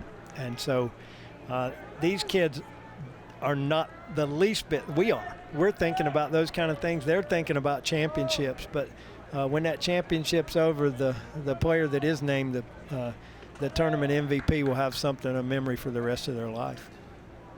There's Ben Lospoluto, the shortstop, who's out in front of the breaking ball for strike 2. Now Ben's kind of an all or none hitter too. He'll strike out, a good bit, 1 out of every 3 times. But again, a guy who's a streaky hitter, a clutch hitter at times. He had a walk-off home run earlier in the year in the 11th inning or so against Winthrop. So he's got some pop.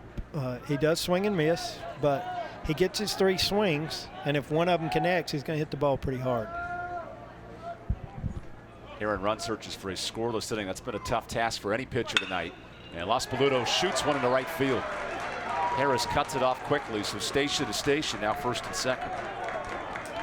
And that's an example of what I was talking about. If Lospo goes up there and gets his 3 swings, he really only needs one of them to connect. Now, he doesn't take a lot of pitches in the zone for strikes. He doesn't want to get cheated. I don't want to say he's impatient. He just doesn't get cheated. There's a reason Ben Lospoluto's been a consistent hitter in 150 career games. Long-time shortstop, middle infielder for this program. He started for me when he was a freshman and was a hero at the 2018 tournament, hitting a home run against Winthrop in the 8th inning, bottom of the 8th, and we held on to win in the 9th as a freshman. So he's well versed in tournament play, and he's not nervous tonight. He's excited, he's motivated, and he's ready to try to take his team to championship day. That tournament was in Lynchburg, Virginia, the year Campbell won the 2018 title. Then the tournament's moved here to Fayetteville. And these programs are very familiar with one another, especially in conference play. Not as much in the tournament. They meet again for a trip to the finals tomorrow. Joe Brazil grounds one hard in the hole. Neto scoops it up and makes the smart throw to 3rd. Yeah, that's a big time play. You know what? You don't tend to think about it when these kind of things happen, but Arias had to stay at 3rd. If he goes in the hole for that ball, there's nobody to throw it to at 3rd. So that was a good awareness by Arias to be able to get back to the bag. We're seeing the replay now, and look how he jumps back to the bag. Without him doing that, we don't have a play. So instead, a 2nd out recorded. And how about this in the top of the 3rd inning? Getting a 0 on the scoreboard feels like you're rolling through a chess match. You're going through an SAT prep. So difficult for these teams. Yeah, nice analogy there to remind me of the SAT prep. They have changed the scoring algorithm now for the SAT. They definitely have. As Bo Ruscher went around on the strike. Yeah, and Bo's been a consistent player in his freshman year for Gardner-Webb. His average is only 242, but he spent a lot of the year hitting at 300. So he's a very capable hitter and a good matchup for Gardner-Webb. They still got a guy in scoring position. Lospo's in scoring position, so the inning's not over yet. Ruscher quickly down 0-2. He was not a huge factor when these teams met in the regular season, but when he played, he had 3 starts. Hit 5 for 13, so an instant impact hitter when he was in Coach Chester's lineup. And I think he's long-term a great answer at catcher for Gardner-Webb, and will be around for many years and solidify that position. Now, you can't have just one catcher on the roster. There'll be other ones, but he's going to be a guy that's going to be an out-front catcher in this league for years to come. Aaron Run sitting on 47 pitches. It's been the hardest night of his life. Now he tries to hold on to a 1-run lead. Here's the 0-2. That's out of play. And he's ahead in the count here. 0-2, and that gives your pitching coach who's calling your pitches a lot of options about what to do next. You can kind of waste a pitch. You don't want to put anything right down the middle. He might try to go low and away or high and away, or even, well, you could go in. But I don't think if he puts one in the middle of the plate here, that's a mistake. But by being up 0-2, he can afford to kind of nibble a little bit around. That doesn't mean he's not going to throw it hard. It just means he's not going to come right in the middle of the zone. Let's see how he attacks. Goes to the slider. Aaron Run with 24 strikeouts to only 8 walks on the year. That's excellent, and that was a great 0-2 pitch because Ruscher could go for that, and he wouldn't be able to do anything with it. I think you'll see him try to be a little more in the zone now that it's 1-2, but still he's not going to go right down the middle unless, again, it's a mistake. Here's the 1-2 to Ruscher. Fastball challenges him. Neto is in perfect position, and the player of the year has been excellent defensively tonight. What a ball game through 2.5, 5-4, as Campbell comes to the plate and we return.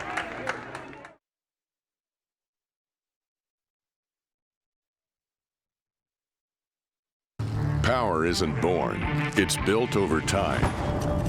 For over 65 years, Hercules Tires has been providing the muscle to move more drivers. Whatever the vehicle, whatever the terrain, and we back it with a powerful protection plan. So wherever the road or the trail takes you, we have the selection, value, and strength to get you there. Hercules Tires, ride on our strength.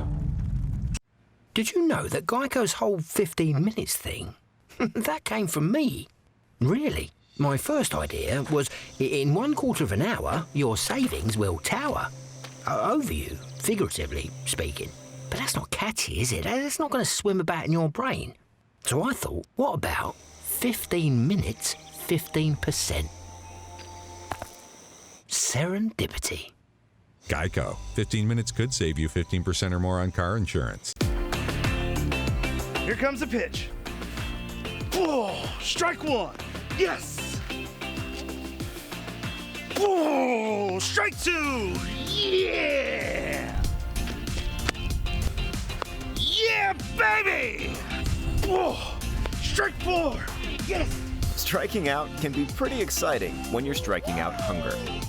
Go to feedingamerica.org to join Ingalls in the Big South, and let's strike out hunger. Beautiful night in Fayetteville, North Carolina. This is Segra Stadium, home of the Fayetteville Woodpeckers, low-A affiliate of the Houston Astros, and we have a dandy of an offensive game. 5-4, Campbell and Gardner-Webb, alongside the longtime coach and 2018 Big South Coach of the Year, Rusty Strapp. Evan Budrovich here for Game 5 of this Big South Championship. The winner takes on Presbyterian, the happiest team in the whole city of Fayetteville, waiting at the hotel to see who they play tomorrow morning. And you know, we were watching them from the booth up here down to our left, where they kind of gathered with their parents, with their fans afterwards, and deservedly, they were as excited a team as I've ever seen to get a big win. First of all, a big win over, well, both of these teams they've defeated that were higher seeds than them, and I'm sure Coach Pollock is tonight saying, okay, this is great, guys, but we've still got business to take care of. And they're back at the hotel, a lot of them listening to my voice, watching this, and knowing that they're going to get to face tomorrow whoever wins this game. And yet they will have their number 3 pitcher ready to go. So we have a mini delay going on the field as the umpires are chatting with both coaches. There's something they noticed on the field that's slowing down the pace of play.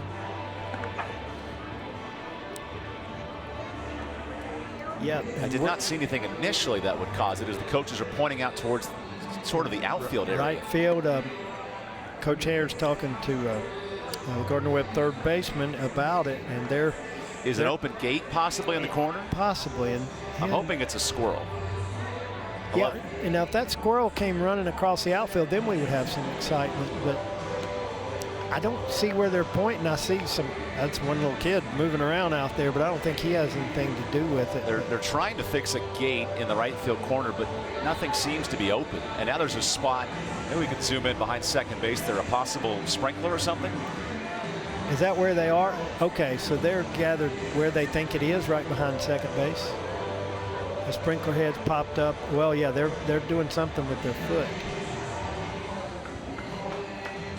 Well, that's one way to slow down two offenses that have combined for 13 hits tonight. And as much as we hate the delays, you don't want to do anything that would jeopardize anybody's safety, a fielder running out there to try to make a play or anything. And I think that was David Pritchett again, who I mentioned before, that's out there. Oh, so it's a big sunken spot on the field. That's a pretty big divot.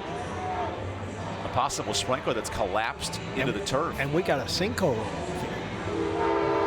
And the rally train thought we were started back, because it tends to come right when there's a runner on base and we're really trying to do our talking. And the rally train is mistimed. Is this Groundhog Day in Fayetteville, North Carolina? Where is the missing rodent that has just burrowed itself into the ground? Yeah, and it could be because we've had situations at tournaments before. We missed a whole day at Winthrop one year in 2014. There was a flood delay. The flood delay. The sprinklers ran all night, and we had to cancel the entire next day. A lot of pitchers got to rest that extra day.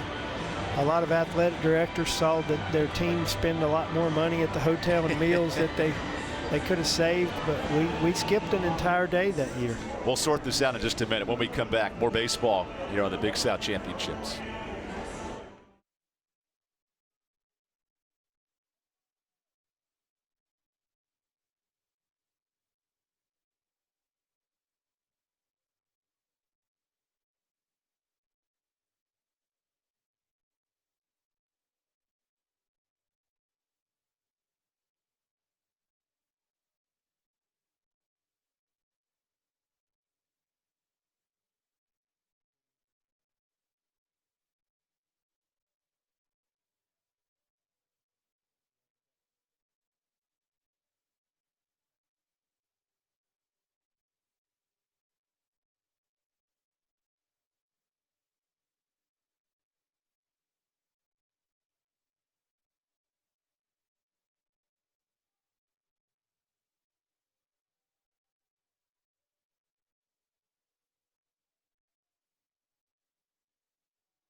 Leads Gardner Webb 5-4. We do have a brief delay on the field with a bit of an issue in the outfield. A hole, a divot they're trying to fill in the outfield to keep everybody safe.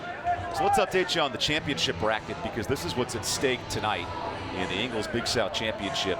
The winner of this game will take on Presbyterian tomorrow, who just defeated not only Campbell, but also Gardner Webb in dramatic fashion. So this game has the utmost importance to play tomorrow at noon, and then possibly an, if necessary, game at, let's say, 4 o'clock tomorrow to decide the ultimate champion. Yeah, and so one of these teams is going to go to bed tonight if this game ever ends, knowing they have a chance at a championship. But for the other team, essentially the season's going to end. I don't think that Campbell gets in on that large if they lose tonight. I don't think that only winning one in the tournament would do it. But either way, for Gardner Webb, if they don't win tonight, then season's over, and you ride that bus tomorrow morning. You get on the bus knowing that you're done for the year. And these kids, none of them, and it's not just about winning the baseball game. It's not about advancing as much as you don't want to leave this band of brothers that you've been through this fire with. You don't want to put the glove in the locker for another year. You want to keep fighting with your brothers and keep playing. The fight we have right now is with some missing turf in the outfield. You see Brandon McGinnis, the assistant director of the conference. He's looking for an explanation from the umpires. So while they try to figure this all out, at least there's no time limit on this. Mountain Dew knows that fans deserve something to quench their thirst every day of the week, especially in a field delay on game day. So no matter where you might be cheering on your team, it's always a good time to do the Dew in Healy's Bar. Great shot, by the way, by our crew. Good choice. Mountain Dew, do the Dew. We're going to take a few-minute break. We'll get this all situated with the bump in the turf. And when we come back, more baseball.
And we're back.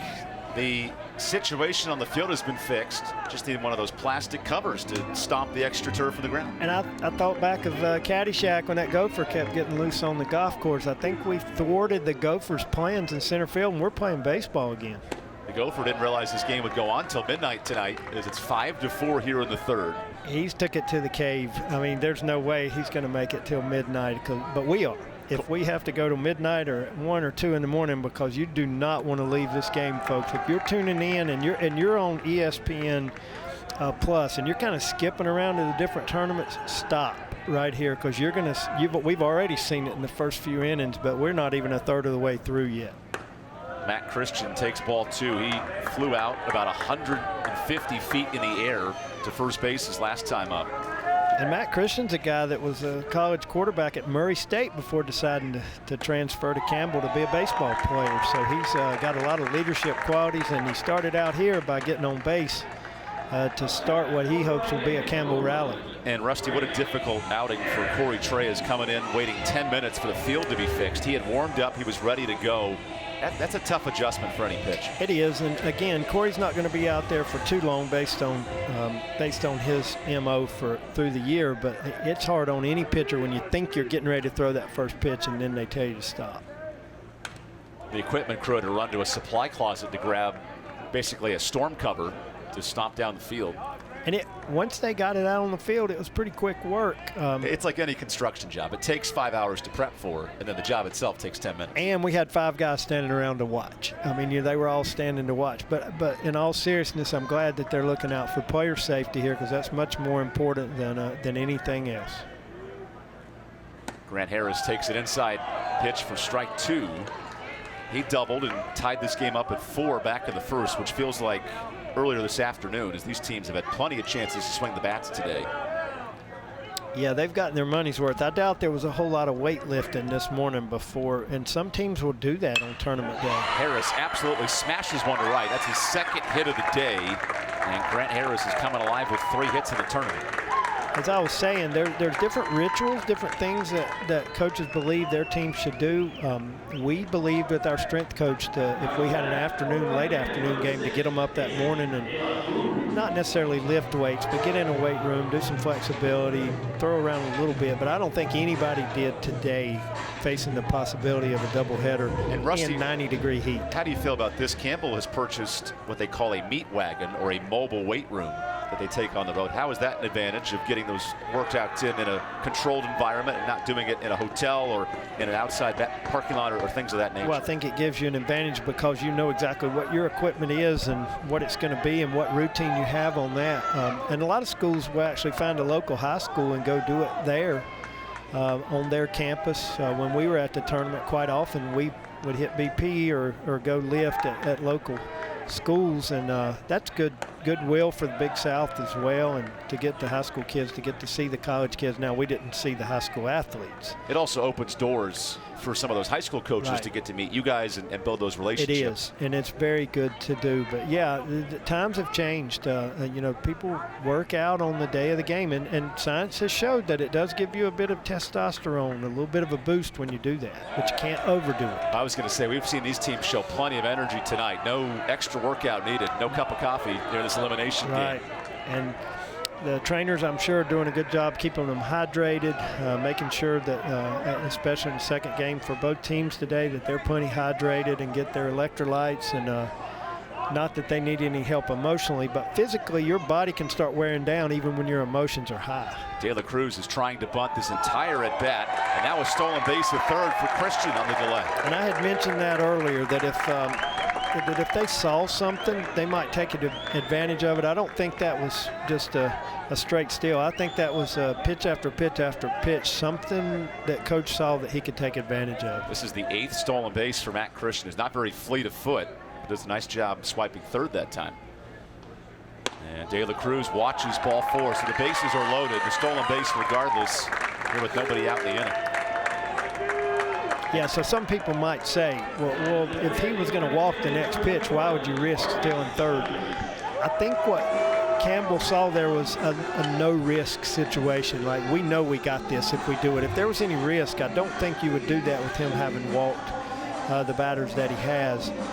But also, first and third puts up a very different situation.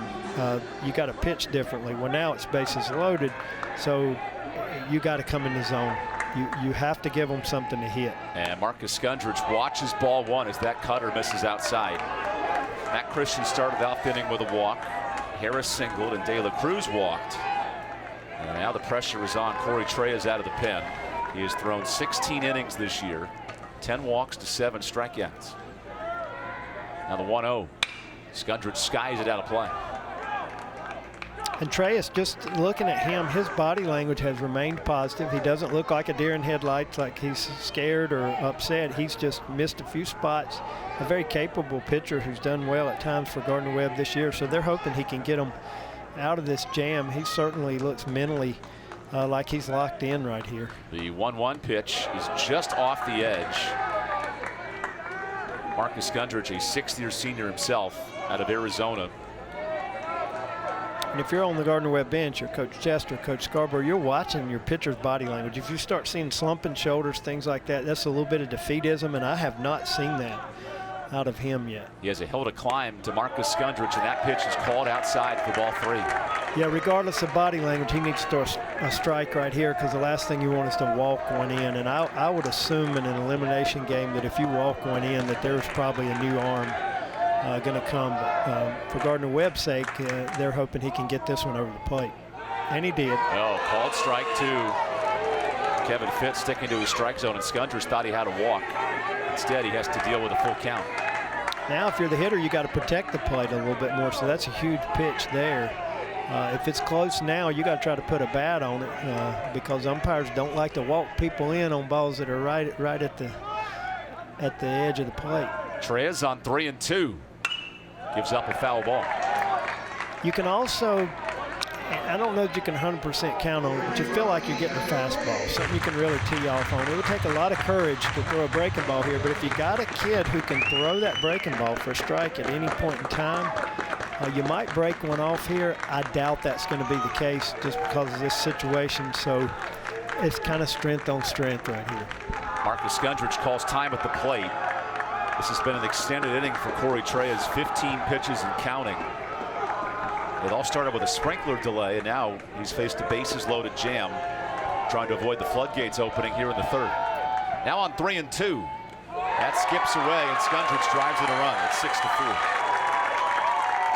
He might get another batter, depending on who's ready in the Gardner-Webb pen, because we're still at no outs for this inning, and that's the fourth Campbell to reach base. Looks like they're going to stick with him. Jim Chester staying in his dugout for the moment. Yeah, and that's showing a lot of confidence in Treyas here. That shows that they believe in him. And to your point, Rusty, you still have to get outs. Regardless of how many arms you have available, you need to find some options that get you to the 7th, 8th, and even, of course, the 9th inning. Right, and they got Skidmore and Isaac Campbell, who, if at some point in time, even though they both threw a little bit earlier today, they would throw again this afternoon, tonight, I believe. As Bryce Arnold watches strike one, that's a great point, Rusty. I imagine any player who's asked if they're available outside of a starting pitcher would put themselves on the line to pitch tonight. And I think so. I think, and you have to be careful. Some kids come up to you and want to pitch, and they've thrown way too many already. But for the most part, you kind of trust your guys to tell you how they feel. The count is even to Bryce Arnold, the leadoff man for Campbell, who is 2 for 9 in this tournament. Campbell offense entered this week hitting .310. They're just at a .220 clip in these first 3 games, but things can change in a hurry. And Arnold rolls one. Diving stop, Los Paludo. The toss is in time. Yeah, and I thought that was a good call at second base. It looked like they might not get him, but with the slide, I think Eric Jones got that ball in his glove before the play at second, and which is good for Gardner-Webb and Campbell, because Campbell scores a run, but it's kind of minimizing the damage right there. How about this stop by the shortstop? He's phenomenal. He's a great player. A little personal story on Waspo. When he was a freshman, we spent many hours before or after practicing in November with a thing called a fungo man at home plate, and it was just shooting them at us, and I had to take them too because I had to have a little time in, but he needed a little rest, and we would put a screen at first base for hours, and it really paid. I didn't even have to teach him anything. We just did the reps, and he was always wanting more. And he's developed into quite a player here for Gardner-Webb. And Eric Jones too. Eric Jones was always at first in line when I was hitting them with hard ground balls, and it's paid off for those guys. But the situation now is they need a double play, and they're playing back for it. Coach Chester's looking for that ground ball up the middle in hopes of getting out of this inning with a minimal amount of damage, because it's 7-4 already. Remember, in the second inning, Gardner-Webb turned a huge double play on Colin Wolfe. Now Connor Denning's out in front for strike 2. Yeah, and that's big to get ahead. Now you're ahead 0-2. You got a lot of choices. He didn't have choices when he was down 3-1 in the count earlier. So he's done a good job of coming back, getting the ground ball, and now getting ahead in the count. It shows you why they believed in him enough to keep him out there even after walking a run in. Treyas on 0-2, misses inside. Gardner-Webb as a pitching staff entered this tournament with an ERA above 5, but they've pitched it very well this week, especially with Mason Miller, who went 8 innings, got the victory. And one of the things that's deceiving about ERA is that you can have some outliers, some games where you really got knocked around. Could this be 2? The only plays to first, so Denning drives in a run. That cashes in De La Cruz, and it's 8-4. And so your team ERA may be a little high, but there are some games that kind of drive that up. Same thing with some of these individual pitchers. And if Kyle Ruhlman comes in later, which I kind of expect him to, his ERA's up there, but he can be dominating at times.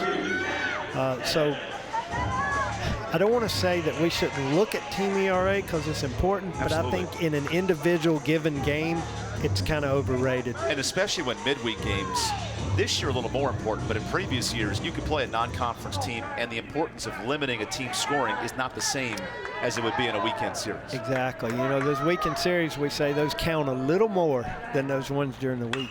Zach Neto was all gas, no brakes on that first pitch, and that's what makes this regular season so fascinating.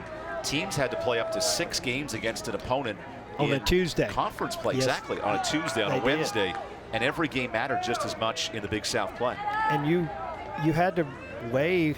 Somebody had just thrown on Sunday. Could you bring a reliever back on Tuesday knowing you were facing Friday? So it was a unique year in many ways.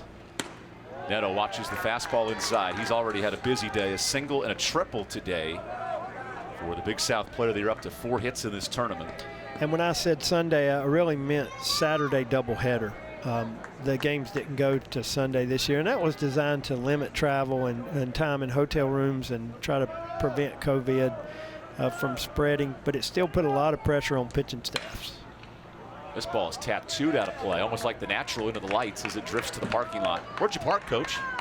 Not there.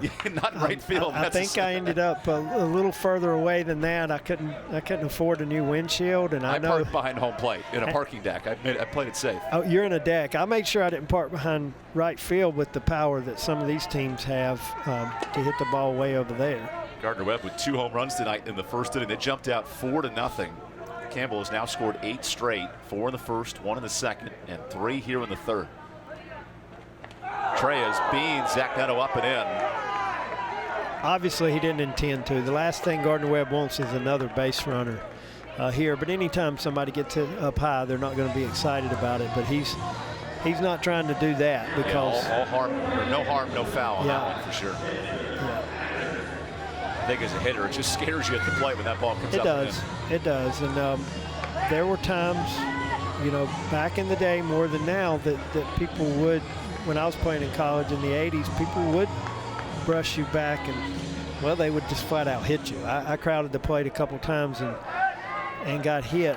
And I remember thinking, is this worth it to get to first? And sometimes I said yes, and other times I wasn't so sure. There's a strike from Corey Treyas, the senior out of West Covina, California. He faces Spencer Packard, who finished the regular season 2nd in batting average, 2nd in on base, and 1st in runs batted in the conference. Yeah, he's just we call it a man-child. I mean, he just looks like a man up there at the plate. And Gardner-Webb has those guys too. Like a Mike Gundy 40-year-old man? Yes, we'll say that. A Mike Gundy 40-year-old man. He just looks like he's physically a specimen. And Patrick Ferguson looks that way too. They just look like they're guys that are 5 or 6 years older, more developed, and they hit like it too. Oh, this ball hits Bryce Arnold. Well, that's going to hurt. The trainer from Campbell is getting a workout with the hit by pitch there, and then that one. Of course, there's no way that was on purpose, but no, it's just an awkward spot on the leg there to get beamed by a fastball to second. Yeah, I think maybe it was like right up in the rib, maybe just above the belt, which doesn't feel any good either. Callie Hannon, the athletic trainer for Campbell, is a busy lady tonight, especially for both these training staffs in a doubleheader day, if you will. Yeah, and Kat Ayotte for Gardner-Webb has been there 17 years, and 15 of them were with me, and she's excellent as well. Packard shoots the 1-1 to left center, and that's a catch on the run for Mitch McClendon to finally slow down this inning as Campbell scores 3 in the frame on just 1 hit. It's 8-4 as we head to the 4th.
What a ball game here through 3 innings alongside Rusty Strapp, Evan Budrovich here for Game 5 of the Big South Championship presented by Ingles. The winner of this game is on to the championship final.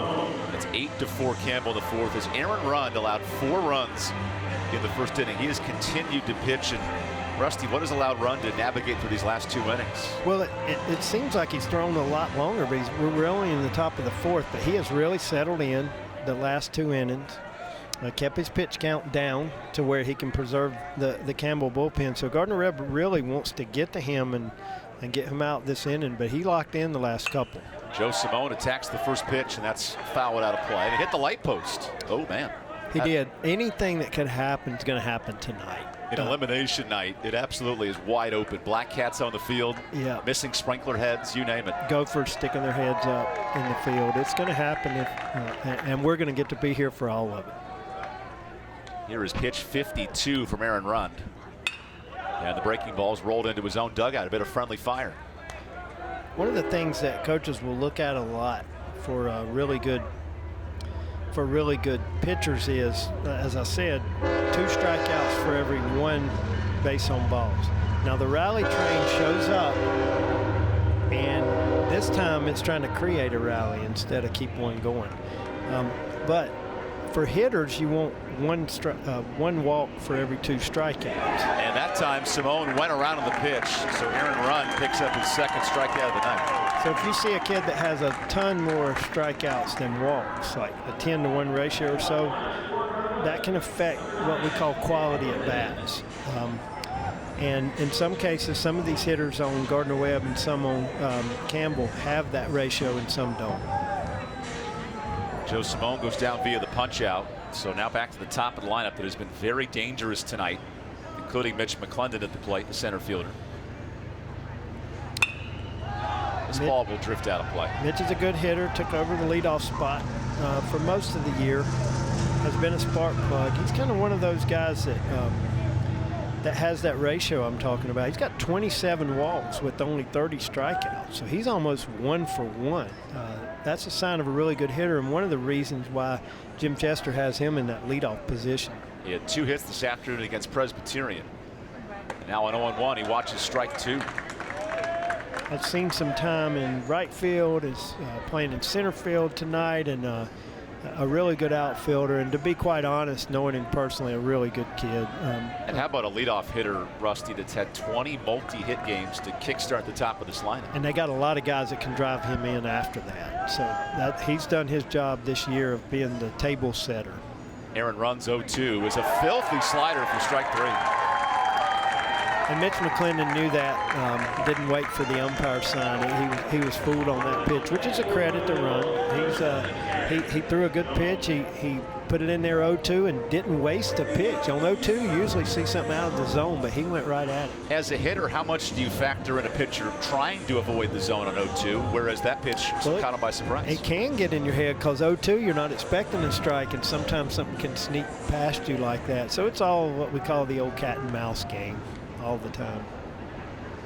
Aaron Rund, the sophomore from Vacaville, California, makes his 5th start of the year. And this stretch all began on May 5th. He's been a late addition to the staff, and they've needed him tonight with Thomas Harrington and Ryan Chassie both pitching today. Yeah, and he would like to get Eric Jones out, who has the highest batting average on the Gardner-Webb team. And quite honestly, he's one of the toughest outs that I've ever coached back when I was coaching. He's just never an easy out. He always battles you, and this year he's got even better numbers to prove it. Eric Jones, a 6-year player for this program, 180 career games. Much to your credit under your watch, Rusty Strapp. Hey, and another thing that happened when I left, he took my number. Coach Chester felt like he was worthy of wearing the number 7, and the number 7 hadn't had a hit in over 17 years, and all of a sudden number 7 can hit instead of just watching everybody from the bench. So I was honored that he wanted that number 7. I don't think it had anything to do with me. I think he always wanted it, and I wouldn't give it to him. Here's Aaron Rund on 2-0, attacking, and now an opposite field line drive. This ball will stay in the park as Grant Harris has just enough room and allowed out off the bat of number 7. We go to the bottom of the 4th. Campbell leads by 4.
Welcome back to Segra Stadium here in Fayetteville, North Carolina. Campbell leads Gardner-Webb 8-4 in this elimination final. The winner is on to the championship tomorrow to take on Presbyterian.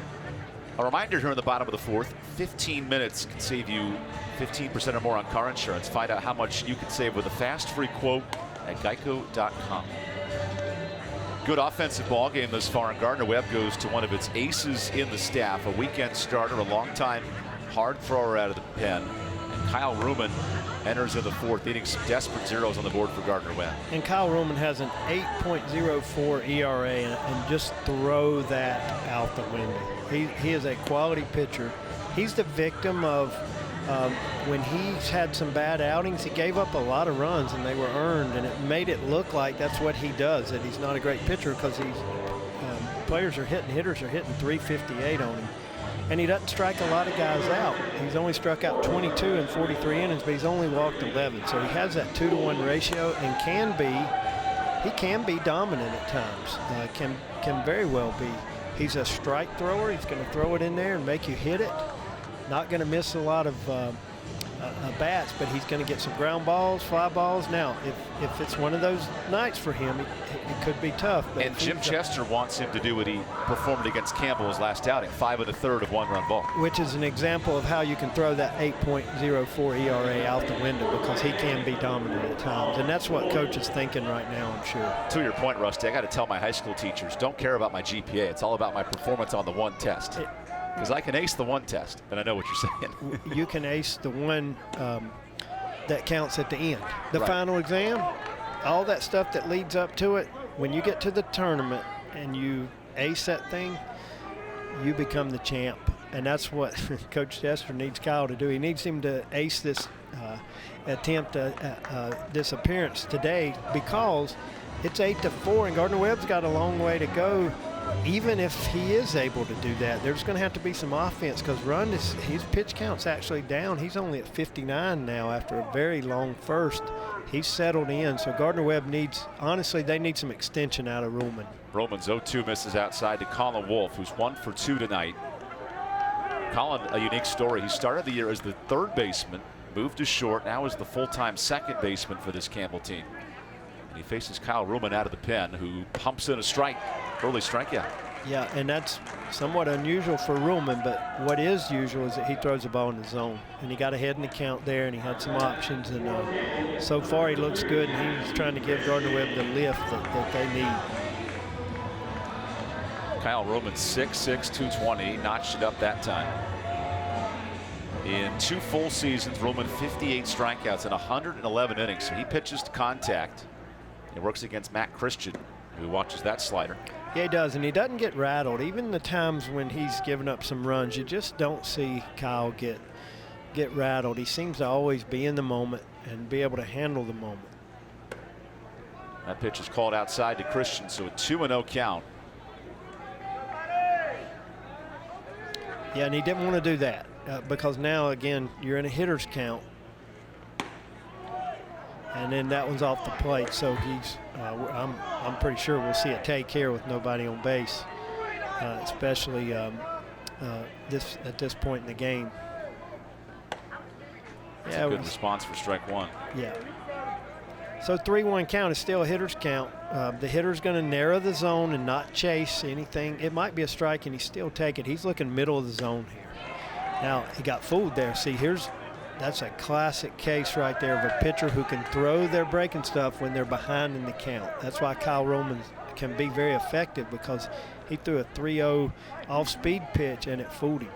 Now on 3-2, that's called ball 4, so Christian is on for the second time. Excuse me, he threw a 3-1 breaking ball and then unfortunately walked him. Unfortunately for him, walked him on ball 4. But if he continues to be able to throw all his pitches regardless of the count, that can be really tough for the Campbell hitter. You mentioned that, throwing the breaking ball on 3-2. Christian's bugaboo has been holding off on those sliders, so a good matchup of strength versus strength that time. Yeah. Here's Grant Harris, who has smacked 2 balls to right field his first 2 times up. And that pitch goes way up and in. And Ruman's a guy who, he does. People are 7 for 8 on the year stolen bases on him, but that's not a lot for the innings that he's thrown. I don't know that you would see action right here. And again, I don't want to belabor the point, but one of the things you got is an open right side for a left-handed hitter. If he's still second now, KG Parker is going to play deep, and you might actually benefit by having him at first right now because of the open field. There's the 2-0 pitch. That's a good stop by Rusher behind the plate. And this is uncharacteristic of Ruhlman, but again, he's the kind of guy that when he is behind, he can pump you a couple in there and get back into a pitcher's count. Now Ruhlman on 2-1. He entered this game here in the 4th and blows one by Grant Harris. The winner of this game takes on Presbyterian in the championship final. And Rusty Campbell is the regular season champion. They did not guarantee themselves a berth in the NCAAs. It all depends on who wins this weekend. And I think they've got to win tonight. And I think they need to win 1 tomorrow. Of course, if they win tonight and win 2 tomorrow, then they're in anyway. I think what we saw here was Grant Harris just warned? I think he was warned. arguing a call there. Yes, I think so, because the umpire has his card out and he didn't like the call, and I think he's going to get a warning, and Coach Hare's naturally going to come down and see what happened. So he's rung up by Kevin Fitz here, and Harris gives a quick look at the zone.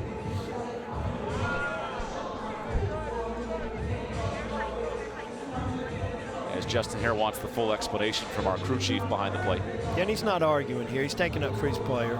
He's asking, what did he do? What was it worth the warning? You see that wasn't a hostile meeting there. He's just taking up for his player a little bit, and which is good for a coach to do, just to kind of calm the situation, show the guys you got their back. But lost in that was that Kyle Roman made another good pitch after initially getting behind the count. He came back and got it 2-2 and got that out. So he's at 2 outs now and doing what Gardner Webb's asked him to do. Kyle Roman has started 17 games in his career, 35 total appearances. And Mason De La Cruz scoops the first pitch in the left.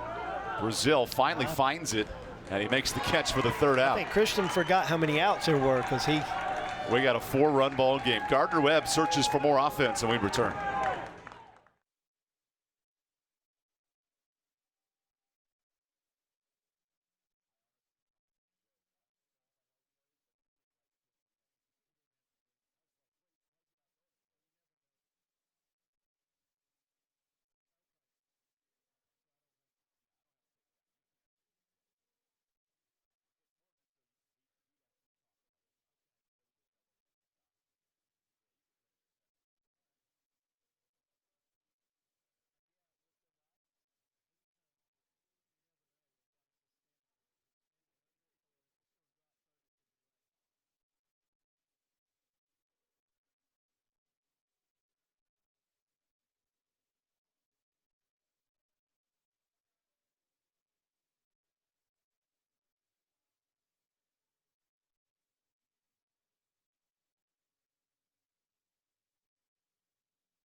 This is an 8-4 ball game as Campbell leads in the top of the 5th alongside Rusty Strapp. I'm Evan Budrovich for the elimination final tonight.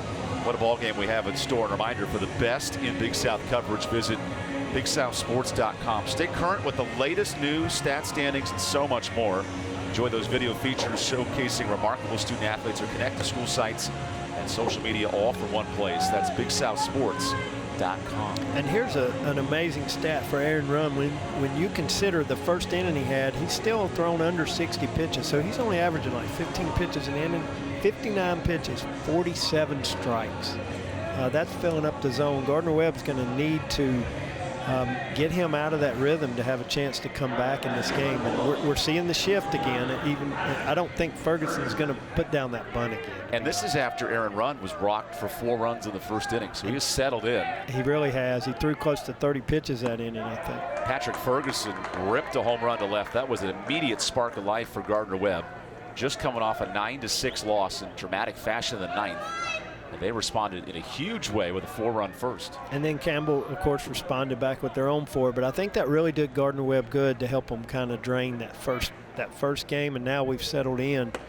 Now, obviously, they hadn't scored since then, and it has a lot less to do with the quality of the Gardner Webb hitters and the quality of Aaron Runn and how he's located. pretty well. But how far can he go? How much can he give Coach Hare and his team? Gardner-Webb would like to have something to say about that this inning because we're at the meat of their lineup. Aaron Runn's career high is 4 2/3 innings. He tries to match that tonight as Ferguson watches a slider for strike 2. Yeah, and that's that backdoor slider. For those of you who don't watch baseball a lot, the back door is the one on the outside corner. You try to sneak it in there.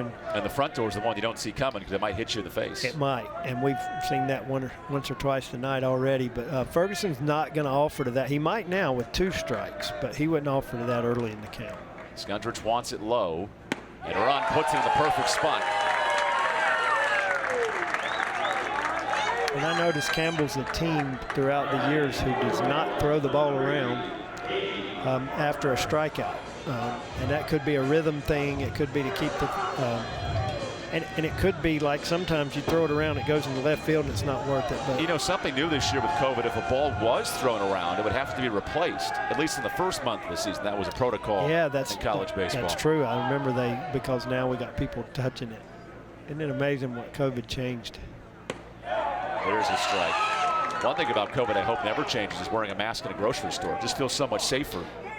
It really does. And I think for those who would want to go into a store and go incognito, it really helps. it really helps. So when you're rolling around Shelby or Boiling Springs, Rusty, well, in the past, I could have used that after a tough loss when I had to explain in the grocery store why I tried to sacrifice bunt in the 10th or whatever. But I didn't have the advantage of that. But now I get to wear my mask. And in all seriousness, you know, the mask thing's kind of faded, and it becomes kind of a choice now instead of a rule. So, well, certainly the high vaccination rate is a positive sign. As KG Parkhurst, he would not go incognito in any building in this state. He's been dominating at the plate. Another base hit earlier tonight. And on 0-2, he lays off the breaking ball. And coach loves this young man. Coach Chester says he's got a fantastic attitude on the field, off the field. And I've known that about him for a while. He's just a really positive influence, and then he backs it up with some real big clutch hits. He's just a program guy for Gardner-Webb, and a guy that I think he may be a super senior. He might have another year, but if he doesn't, they're really going to miss him. One thing for sure, he's been a dominant hitter in this tournament. 4 hits at the plate, including a home run last night. And runned on 1 and 2, challenges with the fastball. This is absolutely tattooed into the gap, but the deep ballpark keeps it in as Connor Denning tracks it down. And we know that as night falls, as the sun goes away, the ball doesn't usually carry as much. And I'm not saying that would have been out of here earlier in the day, but I think at least it's back there a little bit closer. Just shows you again the power of Parkhurst. That ball was certainly hit well, and that is an important question, Rusty. The first inning, 3 to 4 balls could have left the park. It has certainly slowed down a bit, which is playing in Aaron Runn's favor. Yeah, and Aaron Runn's taking advantage of pitching to contact, but you know, of course, he's mixing in his strikeouts too. He just looked like a different pitcher since that first inning. It was credit to him that he was able to come back mentally after that. That ground ball is hit right to Colin Wolf, who bodies it up, and Aaron Runn has thrown a 1-2-3 inning in 2 straight frames. We go to the bottom of the 5th. The winner of this game is on to the Big South Championship tomorrow.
Welcome back to Segra Stadium here in Fayetteville, North Carolina.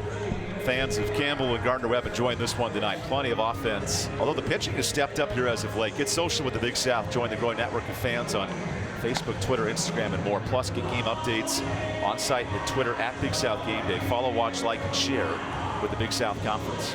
And Kyle Ruhlman threw 16 pitches in that first inning, but I don't know that there's a pitch count on him. I mean, if he's effective, he could go like a starter. Especially this being his first outing of the tournament. Yes. Gardner-Webb came into this matchup with more of the quote-unquote fresh arms. However, Aaron Rund has evened the table with 5 innings of 4-run baseball. Yeah, of course, Kyle Ruhlman's going to want to match that now, and Coach Chester's counting on him. They really need him to extend to give him a chance tonight. Marcus Skundrich hits out of the 9th spot to begin this inning as he watches strike 1.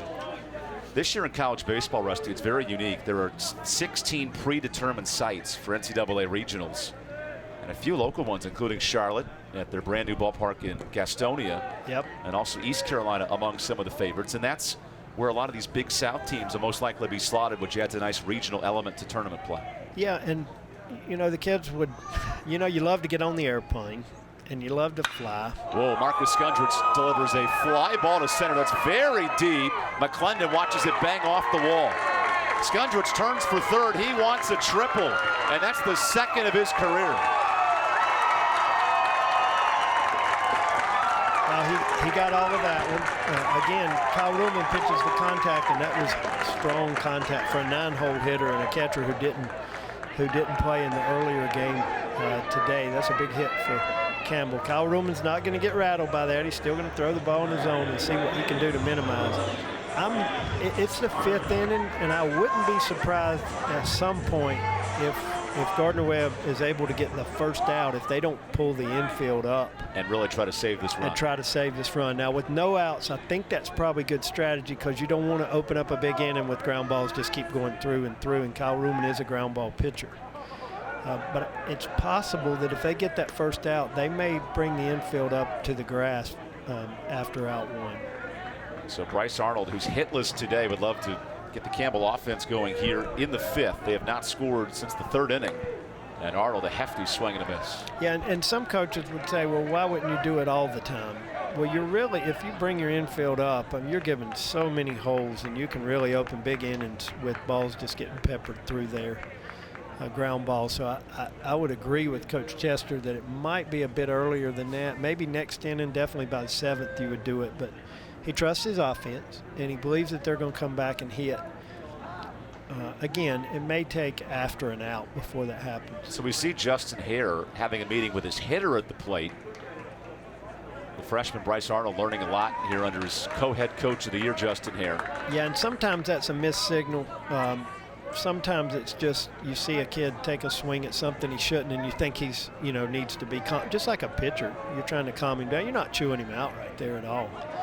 You're just trying to get him relaxed. This ground ball will score a run as Los Peludo goes the long way to first. And now it's 9-4 on the RBI ground out by Bryce Arnold.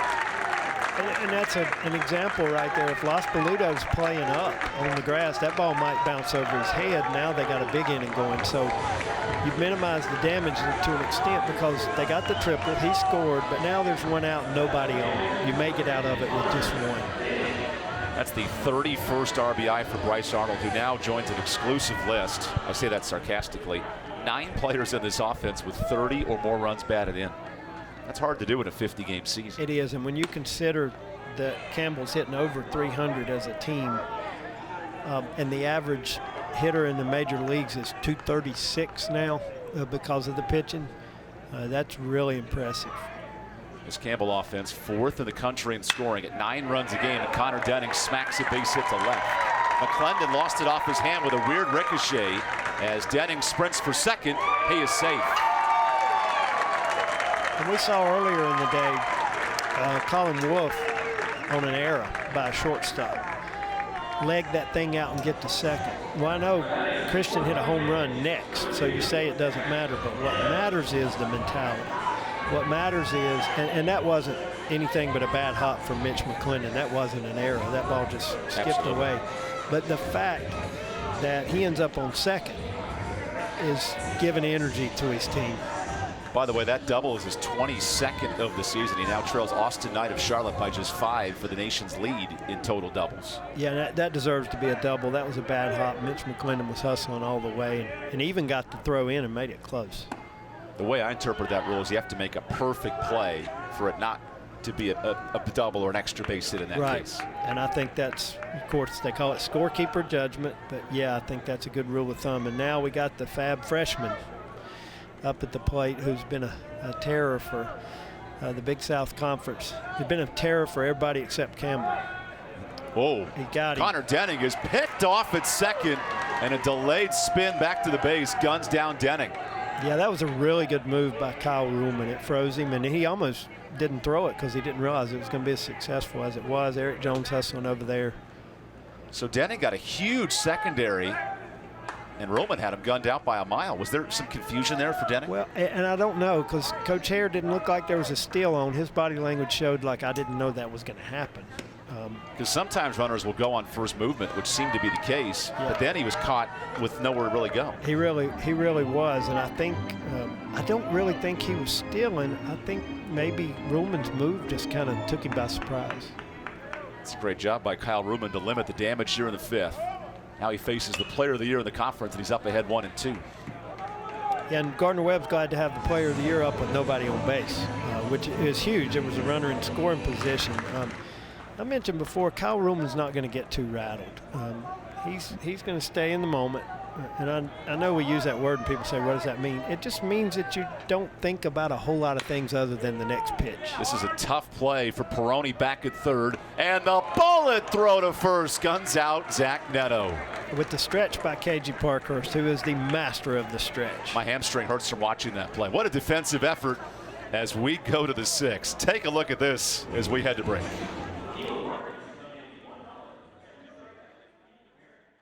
There's not a secret to what actually happens behind the scenes at a bank.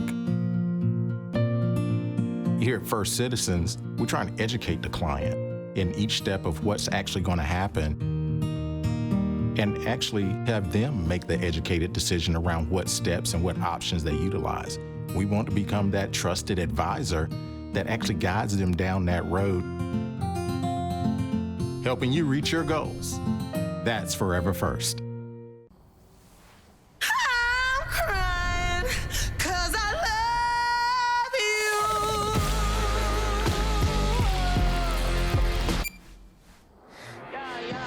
Pepsi Wild Cherry. Tired of cooking at home? Change it up without getting up. Just order Jersey Mike's through our app for no-contact delivery or no-contact at-the-door pickup. Jersey Mike's. Be a sub above.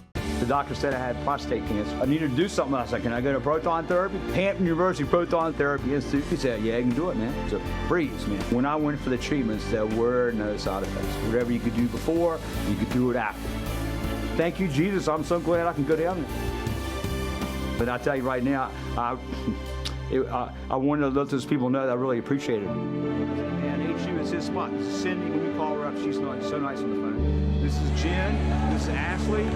Time for our Ingalls game summary. How about that offense in the first inning? Each team scored 4 runs. We had a field issue delay. There was a sunken piece of turf they had to clean up, but then Aaron Rund has settled in 69 pitches and already 57 of those for strikes. And Ben Laspoluto looking for a way on. Gardner-Webb hadn't had a base runner in a while, and I wouldn't be surprised if he didn't wait a third baseman's playing, maybe try to put down a bunt. He got one down earlier today for a hit. He's really good at that, but he's also hot with the stick. So, but his job right now is just get on base because Gardner-Webb needs to get this to have a chance. He's going to have to get the train moving here pretty soon. Laspoluto with 4 hits today between 2 games. He's out in front of the slider. Yeah, and he's didn't recognize the slider in time to hold back, and that's been something that he's a fastball hitter, and occasionally the slider will fool him. But as I said earlier, he gets his 3 swings, and all he really needs is one of them to make good connection. Here's pitch 70 from Aaron Rund, and he locates it well for strike 2. This is the longest career outing for Rund, who just entered the rotation on May 5th. And As a coach, Rusty, you certainly know you need players like this to fill the void come tournament time. Yeah, and he's up right at 70 pitches now, and you would have thought in the first inning that he wasn't going to make it to the second, and with pitch count wasn't going to make it to the fourth or fifth, but he's really stepped up big for Campbell. It's a quality take from Ben Lospoluto, who does have high strikeout numbers, but when he puts the ball in play, he's a tough out at the plate. He is a tough out, and has been a clutch hitter, a great runner, a great he can steal bases, but has great instinct for base running as well. He's just a great all-around player. You see he's played at shortstop too. Now Rondon 2-2. Another slider. That's a quality take, so the count works full. Gardner-Webb has been retired 8 straight, dating back to the 3rd inning. In desperate need of some offense here against Aaron Run. Yeah, and Lospoluto again is academic all-conference, a Christenberry Award winner for the Big South. Just really a great representative of not only Gardner-Webb baseball, but Big South baseball as well. Winner of this game on to the Big South Championship to face Presbyterian tomorrow. And on 3-2, Lospoluto shoots his 3rd hit of the game into left field. What a day for Benny. He has 5 hits in these 2 games. Yeah, and again, he got his 3 swings, and he missed on 2, but it only took 1 to make some contact. He's a hot hitter for Gardner-Webb, and they needed that because Aaron Run has been dominant the last few innings. I wouldn't be surprised if Campbell didn't get somebody going pretty soon. Coach Hare's trying to get as much as he can out of Run because he knows what he's facing tomorrow, but he also knows that he can't take anything for granted tonight because of the ability of Gardner-Webb to score in bunches at times. You saw those 4 runs in the first break this game open 4-0. Campbell has scored 9 straight, including 4 of their own in the first inning. This ground ball is tailor-made for 2. Aaron Run gets some huge help from his defense. Yeah, that's a 1-pitch 2 outs right there, which is no discredit to Brazil for swinging at it. It's just he rolled over it a little bit. Run made a good pitch, and now it's 2 outs, nobody on. And the rally that Lospo started has kind of thwarted there. So Run's got another inning where he has a low pitch count. He's still only at 75, and we're in the 6th now.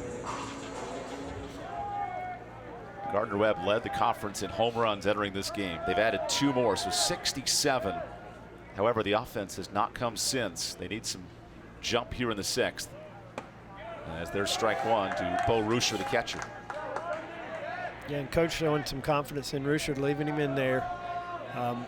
Even though they're down 5 and his average isn't quite as high as J.P. McGuire's, but he is a quality hitter.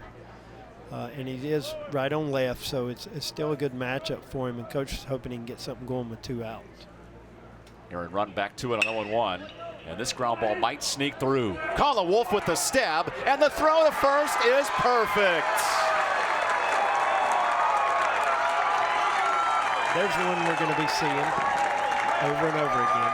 Colin Wolf, the all-conference infielder, makes a heck of a play at second.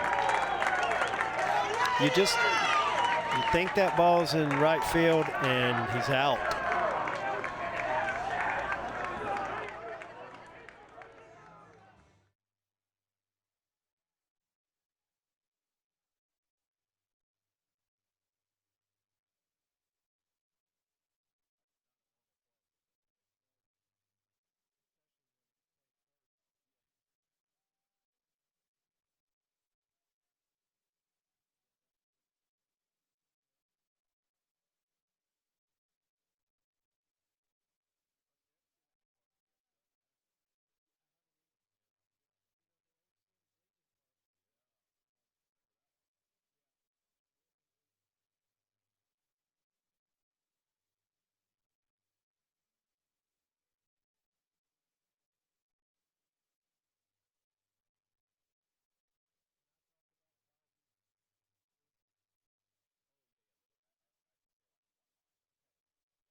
Campbell leads 9-4 here in the 6th inning. The winner of this game heads to the Big South Championship on Saturday, take on Presbyterian.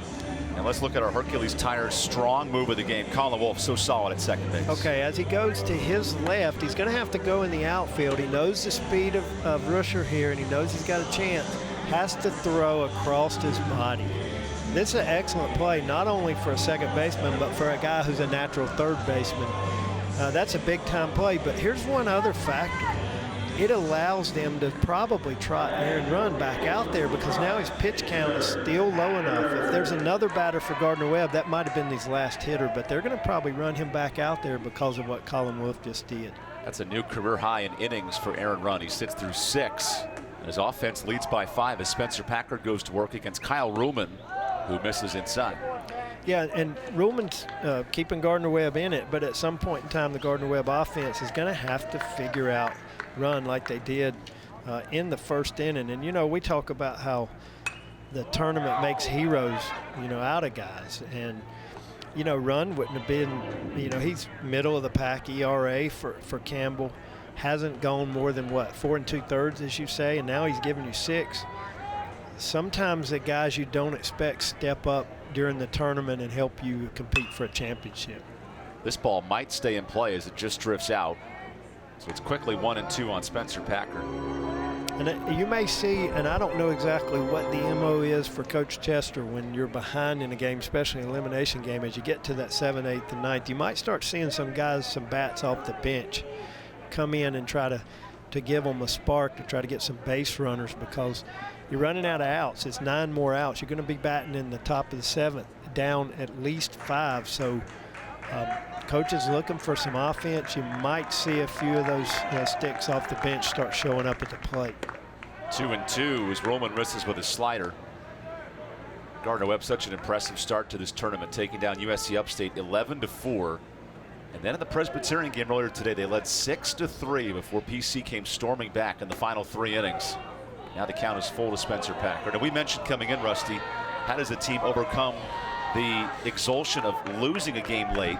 They scored 4 early, but now the offense has let them down a bit the last few innings. Yeah, and I think what I want to give you know, credit to the Gardner-Webb running Bulldogs. Spencer Packard tattoos one towards the gap.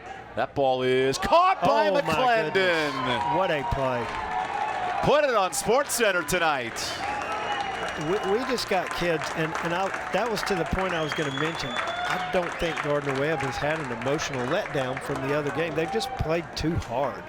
They did come out and get the 4 early.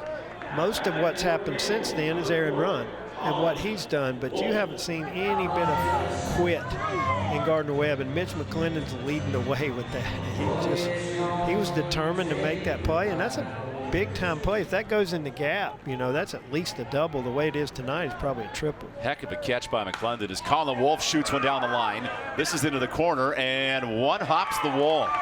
Extra bases for Wolfe, who has his 2nd hit of the game. No chance for Brazil as this Gardner-Webb outfield's been running all over the place tonight. Yeah, which makes McClendon's catch even bigger because that would be a run. Ruhlman will need to now minimize the damage. And when we were talking back when I was coaching about minimizing the damage, that means that you never give the other team more than 2 runs in an inning. You never want them to have that 3, 4, 5 run inning.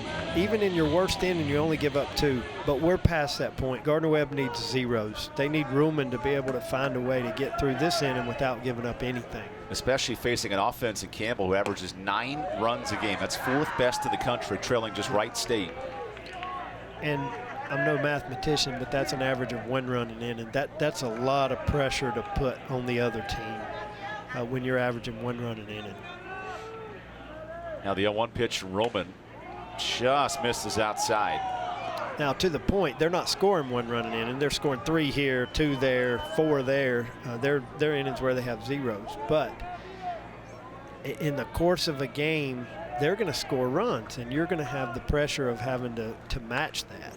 That pitch is fouled off by Matt Christian, who was walked twice tonight. He entered this tournament on a crazy stretch, 20 multi-hit games and an on-base streak of 10 that has continued throughout the tournament. Yeah, and Campbell's been mentioned at the early game. Keys to the game is situational hitting, getting the hits when you need them. Gardner-Webb's actually out-hit Campbell 10-7 in this game, but Campbell's got them at the right times. And they've been patient when they needed to, getting some walks when they needed. So they've really used their hits well. And that's what the key I mentioned earlier is that situational hitting. They're not leaving bases loaded, things like that. They're getting them in when they got them out there. Of course, Kyle Ruhlman doesn't want that to happen right now, so he's trying to bear down and get an unproductive out here. Now the 1-2 pitch is taken down the middle for strike 3. Big punch out for Ruhlman. That's his first. And that's big because Christian is a big hitter. He's a big-time hitter, and he fooled him there and froze him with that pitch, and that's big for Gardner-Webb if they can get out of this with the 0 right here. In fact, his 3rd strikeout with the first punch out of Christian tonight. And Kyle Ruhlman has now thrown longer than any arm for Gardner-Webb. 2 2/3 innings. Held Campbell to 1 run. That's critical here down the stretch. As Grant Harris with 2 outs, would love to add on to his impressive day, 2 for 3 with a couple of base hits. So the question would be, and some people might ask, well, if he's going to throw that good, why didn't you just start him? Well, first of all, you don't know if he's going to throw that good. But second of all, lately he's been better coming out of the pen, and Coach knows that, and he's utilized him well. And I think it's been pretty good strategy leaving Ruhlman to come in later. It's interesting as you flip the coin then, Rusty. You have an errant run pitcher who's been cruising as of late. How much do you want to resist the urge to bring in a better leverage option instead of leaving the guy in who's been pitching very well? Yeah, and to me, I think that's a no-brainer at this point. I think even though his pitch count is gone beyond what he's used to, desperate times call for desperate measure. And I don't mean that Campbell's desperate. I mean they're looking for 2 games tomorrow. And the more he can give them tonight without giving up base runners, the more they leave him out there. Now, there will be a point where they'll look at his, but he's done for the tournament. I mean, he's not pitching until, if they make a regional and happen to win this tournament, he'll pitch again next week sometime. So they're not too worried. You know, he can get up to his 90 or whatever and have plenty of recovery. So I think as long as he's effective, you leave him in there, even though you got some good arms in the pen. And Grant Harris goes down swinging. That's back-to-back strikeouts for Kyle Ruhlman, who settled in here in the 6th. We head to the 7th. Campbell leads by 5.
Campbell leads 9-4 as we head moving along in this game to the 7th inning. And so far in this game, we've had plenty of things to talk about, to discuss. One that we want to also discuss is BigSouthStore.com. Find the best variety of officially licensed merchandise in school and conference items at BigSouthStore.com. Gear up with that new apparel or find the perfect gift. Rusty, I see, is a golf polo type of man. We can get you a Gardner-Webb polo or a Campbell polo and get you all ready. Or a Big South polo. Absolutely. Yeah. Get up for all the game day fun at BigSouthStore.com. I'm looking for a sun visor for my next trip to the beach here in a few months, hopefully. Once the baseball season winds down, we got plenty of baseball to go here this weekend. Well, even if you have a sun visor, make sure you put on the sunscreen, you know, with those UV rays now with all that. I'm a huge fan of SPF 100. I hear you. And then I reapply it every hour. You don't take any risks. Yeah, I like the SPF too, but you got to get the zinc oxide in it to help. That's a different story for a different time, but that actually prevents the harmful rays from coming in too for you folks who didn't think that baseball coaches only thought about baseball all the time, which I'm thinking about now as Aaron Run comes back out. He's sitting at 78 pitches. He's in a good spot here in the 7th. And one of the things when we begin to second guess coaches about why you either leave a guy too long or you take him out too early or whatever, is coaches do not have the advantage of hindsight. You don't know what's going to happen during a game. You can only guess. Now, there were many times during my career people would say, if you had to do that over again, would you do it? I said, no, because it didn't work. But at the time, I didn't know it wasn't going to work. So I think with Coach Hare here bringing Aaron Rund out, I think it's a no-brainer because he's pitching so well. You're going to use him up for the tournament. They're talking to him between every inning saying, how do you feel? You're all right? Of course, he's saying, I feel great. Right. I was going to say, what pitcher wants to come out of this game with a trip to the finals on the line? But they're also asking his catcher. And they're also asking, is he losing anything? How's he hitting his spots? And they feel like if he can give them this inning, I would think this might be it, but you're saving everything you can for them. If he gets in trouble, they're going to get somebody in. So I think this is a good move to leave him out there. He's been a spark. This ball's ripped to the opposite field, and it stays down the line for a base hit. Good start for Joe Simone, who goes opposite field with a single, and the throw gets away from Matt Christian. Dangerous ricochet back to first. Yeah, unfortunately, it hit the screen over there, or he would have got second base on that had it hit a few feet further away. But what Gardner-Webb needed was a spark here and get back to the top of the lineup with Mitch McClendon. This is the second hit of the game for Joe Simone, who had doubled in that same spot earlier. Now he gets a base hit that way. That's 11 hits allowed by Aaron Rund, who has navigated through all of that trouble and has kept this game reasonable on the scoreboard. And remember that one of Campbell's biggest options, Harrington, is not available for this game, having thrown 77 pitches earlier. Now, there's plenty of guys who are good that are, but their most reliable guy there threw 77 pitches today to help get that big win over Upstate. So Gardner-Webb feels like maybe if they could ever get Aaron Rund out of the game, they might have a chance to get back in this thing. Here's the top of the order. McClendon's 0 for 3 with a pair of strikeouts. Digs in with a 294 clip. And rolls one into a double play. Campbell's turned 2 tonight. Their third is at the biggest point of this ball game. And I would disagree with those who say that the double play is the pitcher's best friend. It is the coach's best friend. Because now, yeah, Aaron Rund likes it, but Dustin Hare likes this because now he's thrown very few pitches and got 2 outs. They may run him out. If he gets this out, they may run him out there for the 8th. That's Campbell's 45th double play they've turned on the year, and that now ranks among many crazy stats. Top 10 in the country in double plays turned on the season. Which means that their pitchers are throwing a lot of ground balls. Most double plays are going to be ground balls. There's an occasional line drive, things like that. But it means their pitchers are doing a good job getting on the ground right there. Mitch McClendon had a good swing at it. He just got on top of it a little bit because of that movement that Aaron Rund has. Now, Eric Jones' job as the running Bulldogs' hope for this inning is just keep it moving. Get on base so that these big hitters, one of them can drive one and all of a sudden give your team some momentum. There's a big swing and a miss. Jones went for the fence that time. Does have 11 doubles and 6 home runs this year. Big power numbers for the 5th-year senior. Yeah, and he's, again, battled injuries throughout his entire career and just stayed healthy this year, and really, it's really showed in his ability to perform. There's another swing and a miss, so it's 1 and 2 as Aaron Rund is 1 pitch away from 7 quality innings. And I wouldn't, again, be too surprised if he's able to get this out if they don't run him back out there. Now, they have their own limitations on pitch count and everything, and it's different for each player, each pitcher. But just because he hadn't gone that far this year doesn't mean he can't do it now. You've built up to this. The 1-2 is popped up, and that drifts out of play. Of course, Eric Jones has something to say about that. He's saying this inning isn't over yet. I'm gonna hit something to keep it going. And of course, if anybody can, it would be him. Gardner-Webb has had an ability to come back in these games. 5 wins when trailing after 6. This would be their toughest test, trailing by 5 here in the 7th against the Campbell team that won the regular season with a 28-9 conference record. Here's Rund on 1 and 2, and that slider's poked away. And I believe that statistic is a credit to Coach Chester, or the kids, of course, but Coach Chester and the culture he's created of the never say die, never quit, always believing in yourself and your teammates. A lot of that comes from the top down with the mentality of never giving in and being relentless. And I wouldn't say that the other teams don't have it, because Campbell has that too. And again, that's the credit to the good coaching in the league. Aaron Rund has forced ground balls all night, and Zach Neto flicks his wrist like a quarterback and flings it over to first. We go to the bottom of the 7th. Campbell leads by 5. Whether it's the practice field or weight room, in class or on game day, we compete down here. We put in work, day in and day out, to take a step forward towards degrees, championships. Our goals? Excellence on every level. 11 schools, more than 4,000 student athletes, one attitude. We are the Big South, where winners are made. Discover Gardner-Webb University, a community where you'll learn to make a living and make a difference, where you'll form relationships that last a lifetime, explore and deepen your faith, play Division I sports, cheer on the Runnin' Bulldogs, embrace the arts. Come and be challenged and mentored. Come and ignite your future. We are not merely an institution of higher education. We are transforming lives and empowering students to become leaders.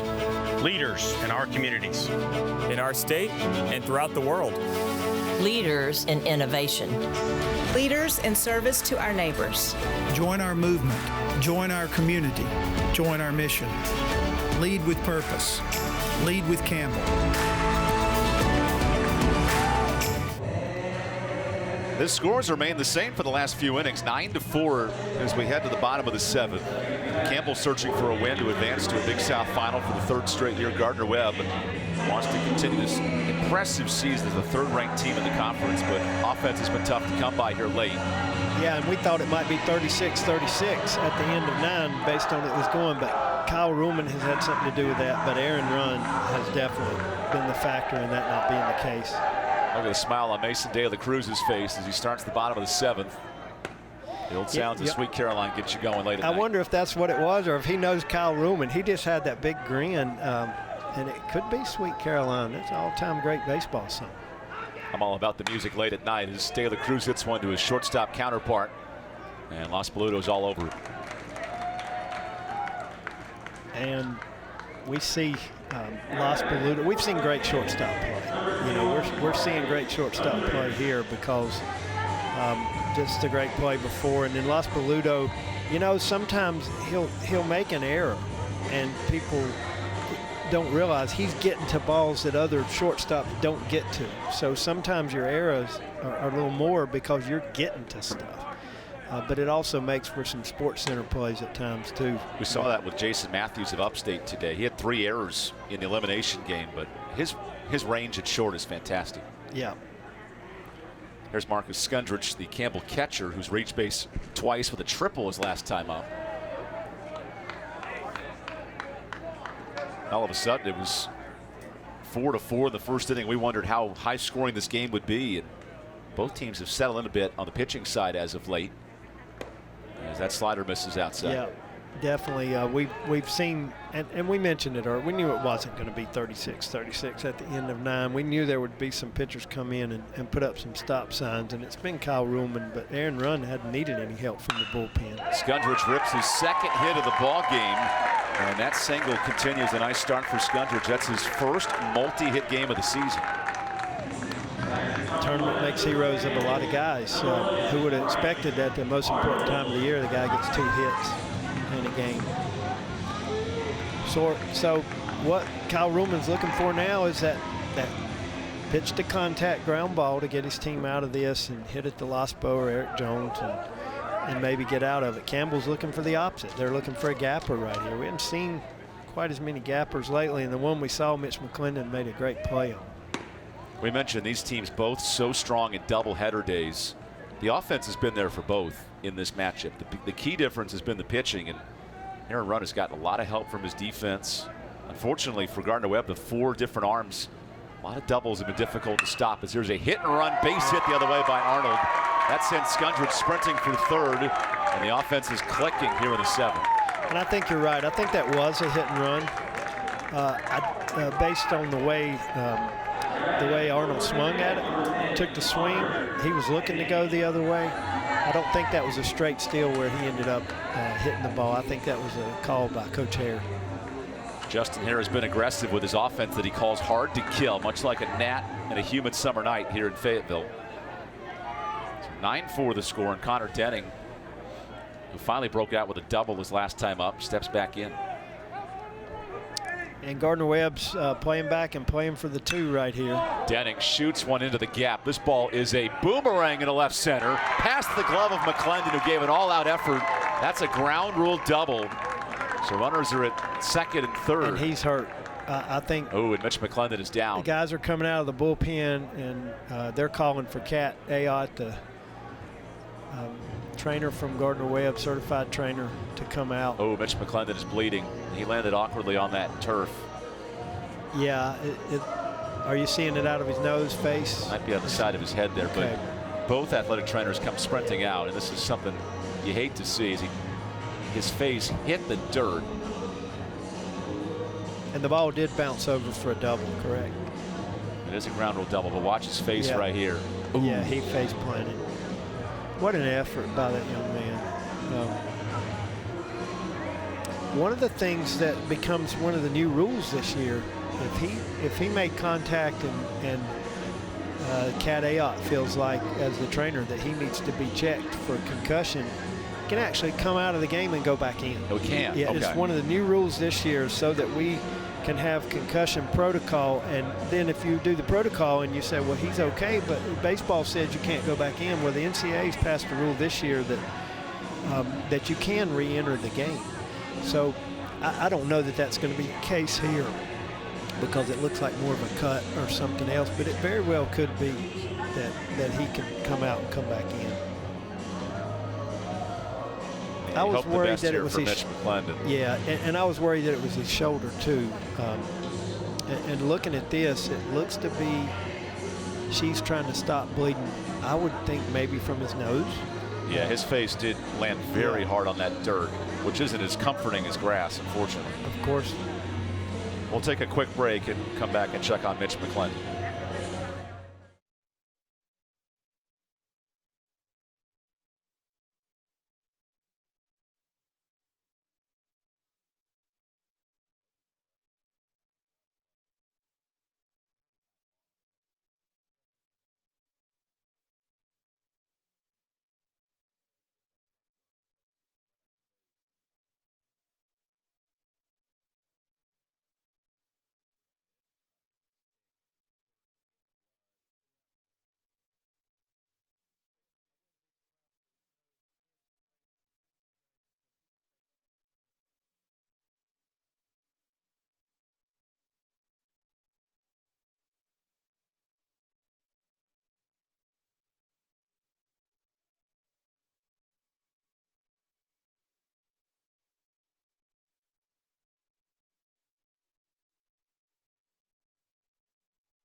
We are checking on Mitch McClendon, who face planted diving for a ball in center field.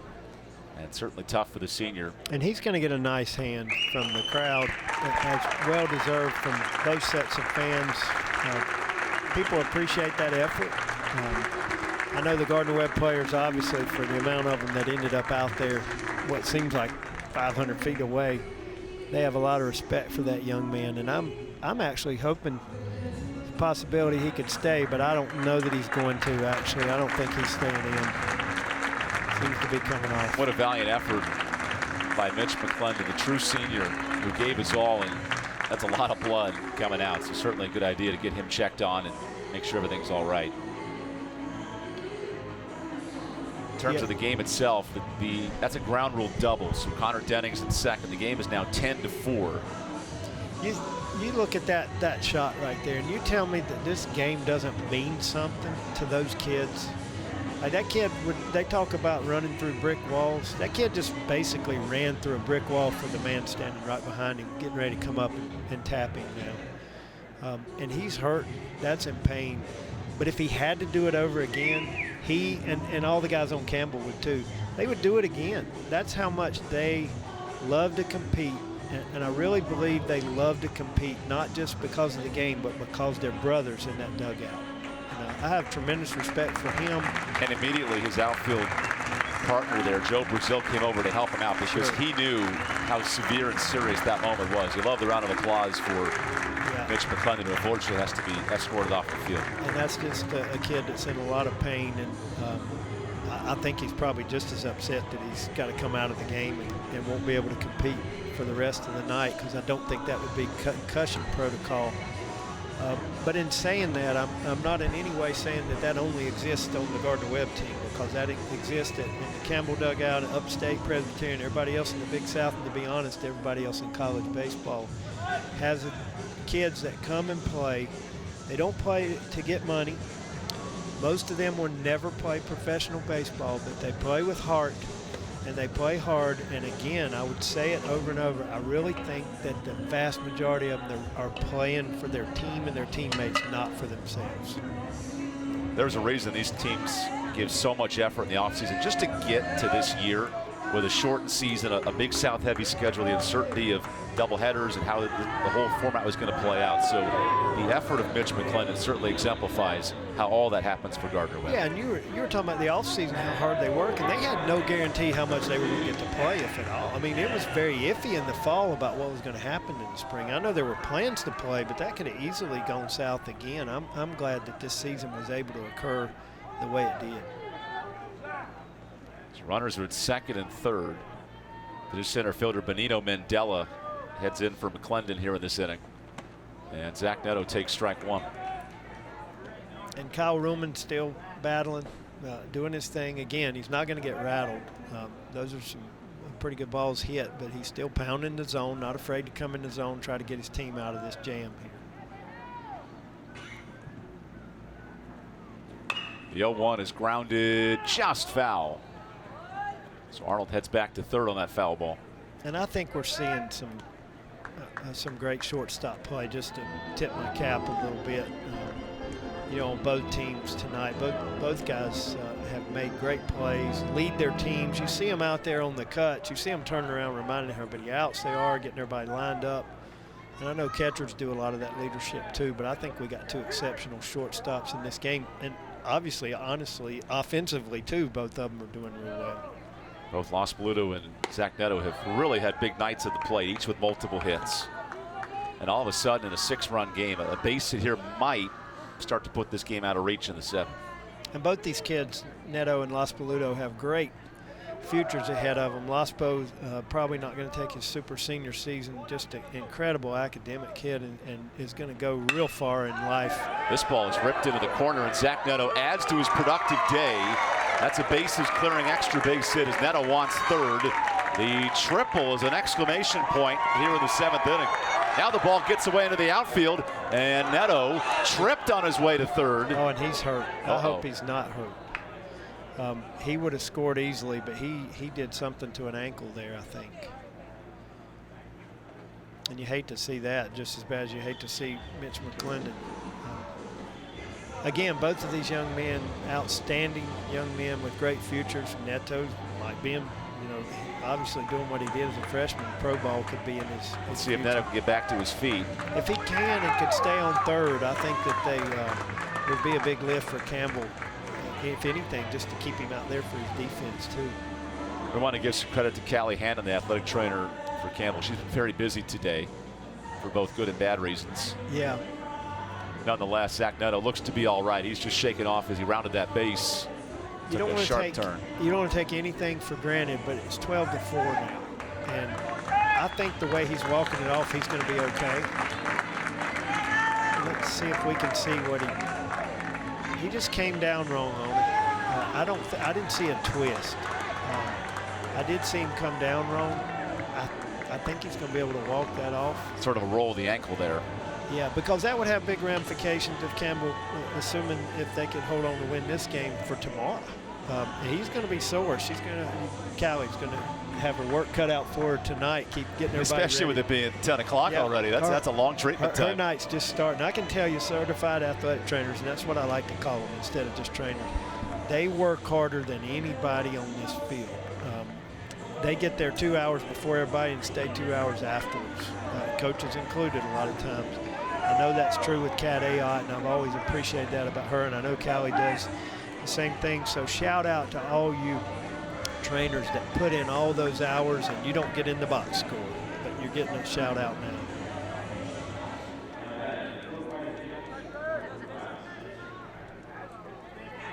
Spencer Packard hits with one gone by.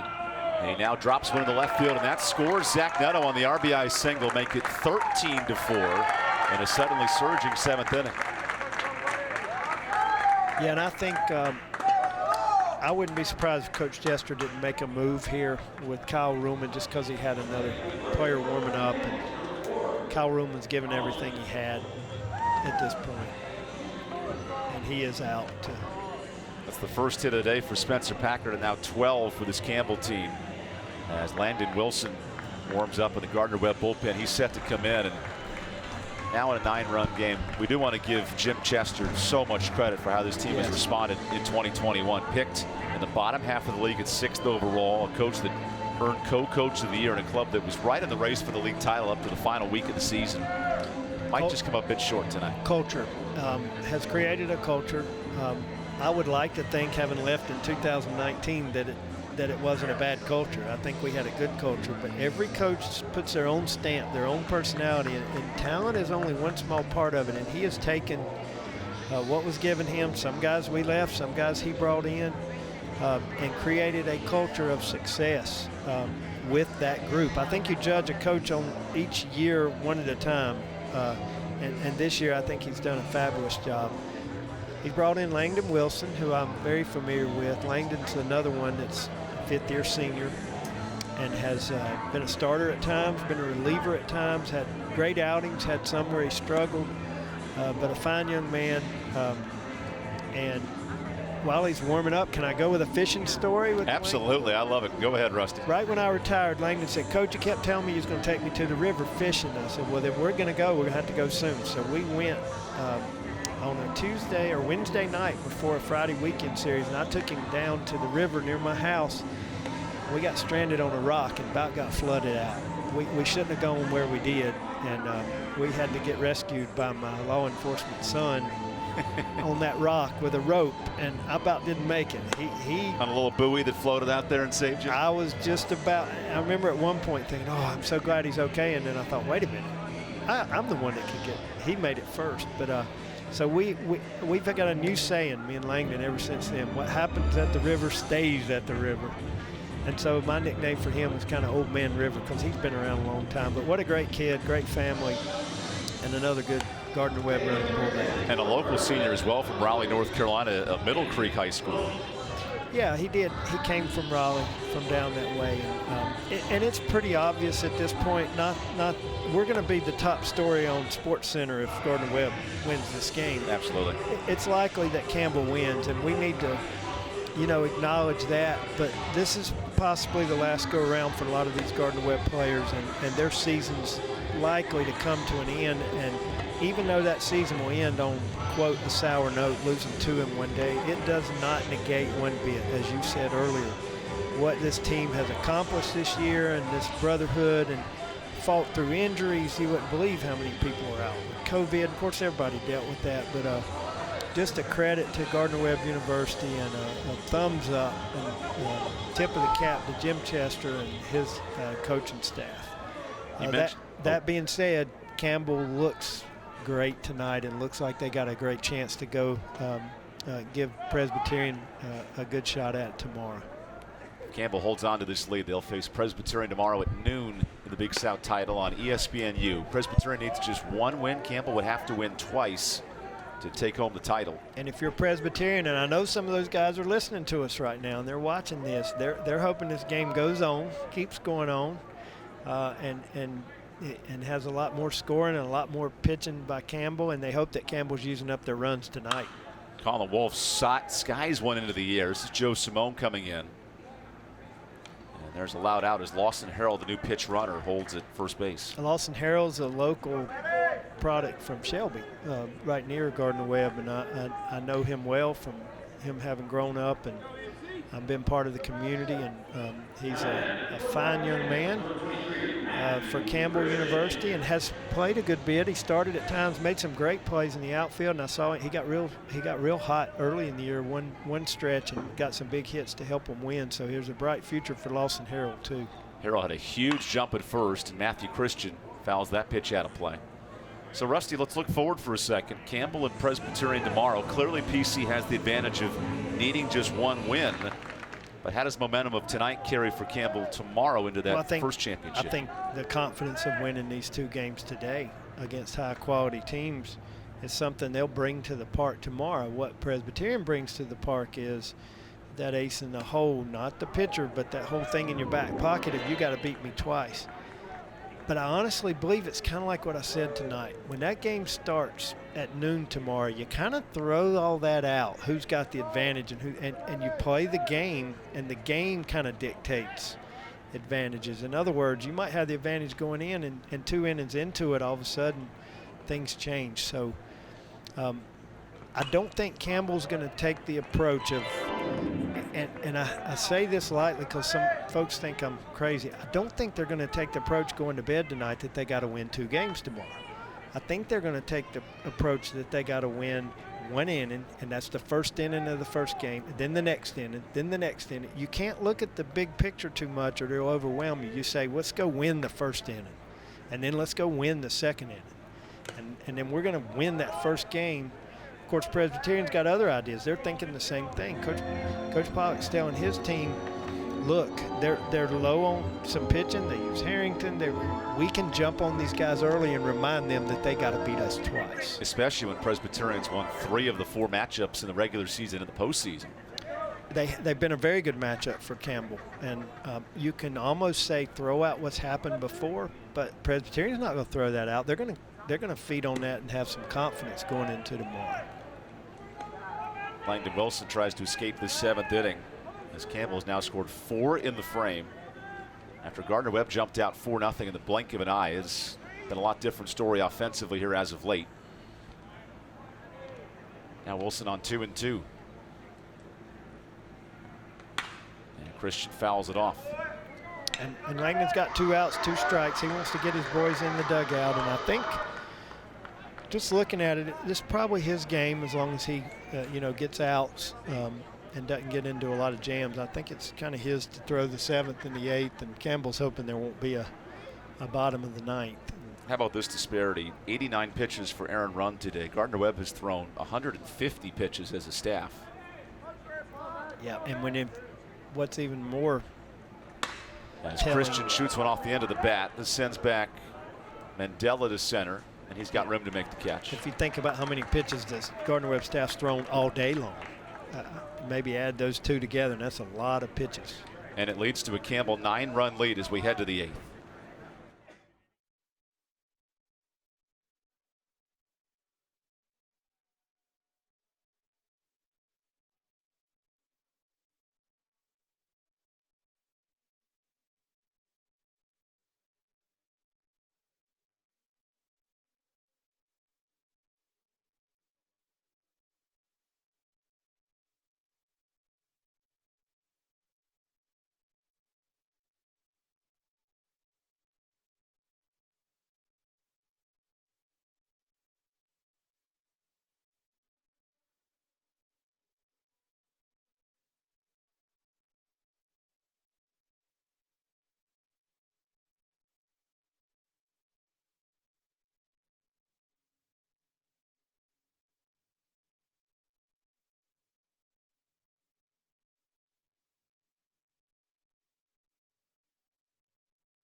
Campbell leads 13-4 as we head to the 8th inning.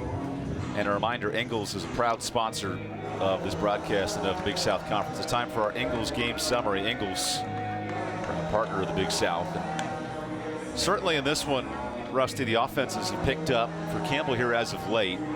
The teams have combined for 24 hits, so plenty of offense, and yet Aaron Run stays in the game in the 8th. He wants to continue a career best effort on the mound. Yeah, and this is probably his longest outing of his career pitch-wise too, but you're up 13-4. He's going to have a week's rest if they're able to win 2 tomorrow. He's earned himself some time for next week if they're able to defeat Presbyterian twice. But more importantly, it just goes to show you how you throw some numbers out the window. He's only thrown 21 innings all year, and he's going out for the 8th. He's got a 4.22 ERA, but he's put up 6 zeros in a row after that first inning. So he's been a stopper type pitcher ever since that first inning. And you can't say enough the lift that's given the Campbell team to have one guy stay out there that long and preserve what they need for tomorrow. That's why he's still out there. And that after allowing 4 runs in a 30-pitch first inning where it was a difficult time. Ferguson hit a home run. Peroni had a home run. There was some hard hit balls as well. And there were people warming up, if I remember right. There was already because it's an elimination game. They couldn't afford him to have given up any more than he did. And he's thrown some ground balls when he needed to. When I say throw them, he threw balls that were hit on the ground, and his defense helped him out with some double plays. So you can't say enough about his bounce back ability against what is an outstanding Gardner-Webb running Bulldog offensive lineup. These guys have hit the ball all year, and they've showed it in that first inning. They've showed exactly what they're capable of. Now the 2-1 pitch is tattooed out of play. That might be close to where I was going to say, you better park very far away in right field. That might rival that. It just shows you how strong Patrick Ferguson is as a player. And he notched his 14th home run on an opposite field shot over the bullpen back in the first inning. That was all the way back at 7:45, and here we are just a bit later. So when you start talking about strategy for Campbell right now, you are pitching a little bit more toward the middle of the zone. And the reason why is you don't want to walk. You want to pitch to contact. So, for example, if you leave one over the middle of the plate right now and Patrick Ferguson hits it up there on Healy's bar, you're still up 13-5. So it's worth the risk to put some balls in the middle of the zone. You don't want to just start lobbing them in there, but you're a little less selective. You're just trying to make sure they don't have any freebies right now.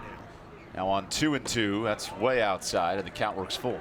And that being said, I would suspect you're going to see a fastball right here, and I would think that it would be one located pretty much right down the middle. I don't think you worry about nibbling here on Patrick Ferguson. You try to see if you can throw one down the middle and see what he can do with it, because chances are he might hit a fly ball and you got an out right here. Aaron Rund on 3-2 to Patrick Ferguson. Fastball challenges, and this is popped up on the infield. Waldy Arias, the defensive replacement, is a long way to go, and oh my gosh! He came in and made a great play. Remember that the third baseman was not playing where the third baseman was. He was way over at shortstop. That was a very high sky and a dark night, nothing to bounce it off of. Showed some agility there. And showed some hand-eye coordination. Yes. That's a heck of a catch. A dirt angel at third base. He did. He's prepared for the winter when it's when snow on the ground, because he's already ready for that. Got a little grin out of him too, because he knows that was a little bit of a circus catch, but it was a catch. That reminds him of his youth growing up in the Dominican Republic, playing baseball for fun, and that certainly showed it there on the catch. Yeah. As we see some of these Gardner-Webb hitters potentially for the last time this year, another word about KG Parkhurst in the year he's had with so many clutch hits, so many clutch doubles, home runs, but wow, can he stretch at first base as good or better than any first baseman I've seen. Freak athlete out there on the field as he's down on the count, 0-2. Parkhurst in line for an all-tournament team selection. Such a great week at the plate, with 5 hits already in 3 games. And more impressively, some dynamic plays. I don't know what his pregame stretching routine is like, but it is fun to watch. Yeah, it definitely is. It's gymnast-esque, if that's a word. If it's not, I'm going to take credit for inventing it. With the Olympics coming up this summer, might have to keep an eye on Parkhurst, who pops this up to right. Grant Harris charges in and calls off Colin Wolf. as Aaron Rund has thrown 7 2/3 of baseball.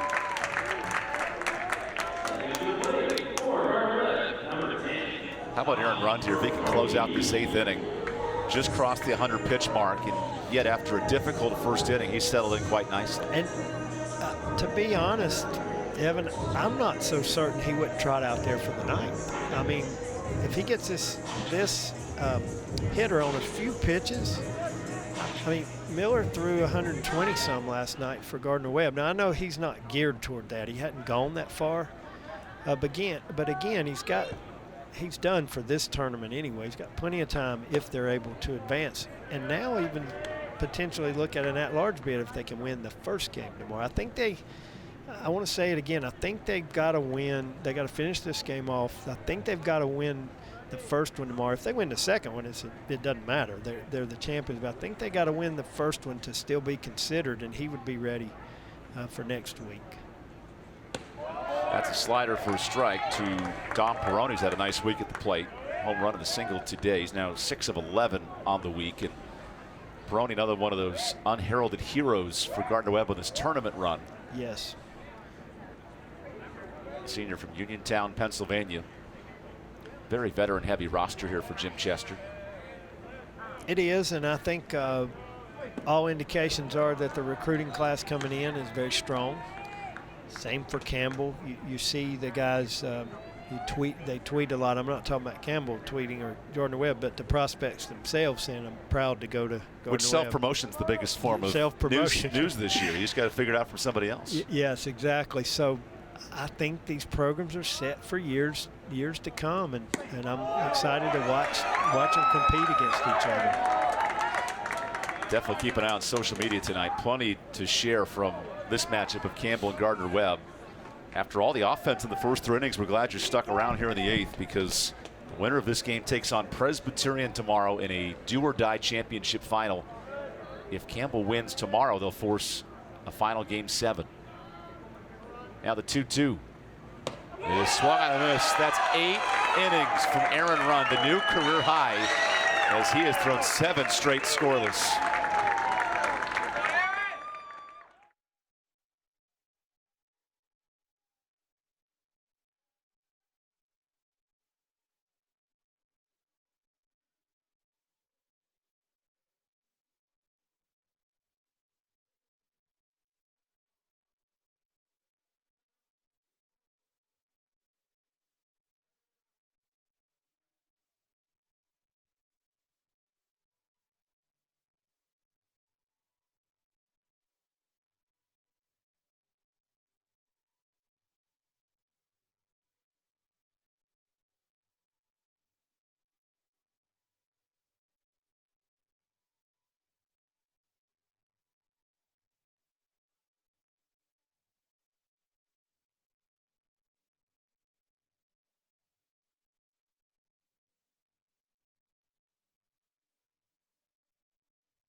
Campbell leads by 9 here in the 8th inning. The antics of players in the dugout are always worth watching, especially late in these games in the tournament. I think one of the kids has a rally. Is that a rally hat of cups? I think it is. Huh. How about that? And check out some of the fun stuff on social media this week. This is Gardner-Webb men's basketball head coach Tim Kraft and Campbell head coach Kevin McGeehan challenging each other. The winner of this game has the prize of watching the loser where the other teams tie at their first basketball game, so they're all suited up next year on the court. Oh, so it'll be during the game. Kraft and McGeehan will have to switch ties, and it looks like it'll be Campbell Orange on Coach Tim Kraft coming up in the fall this year. Coach Kraft, a great friend of mine.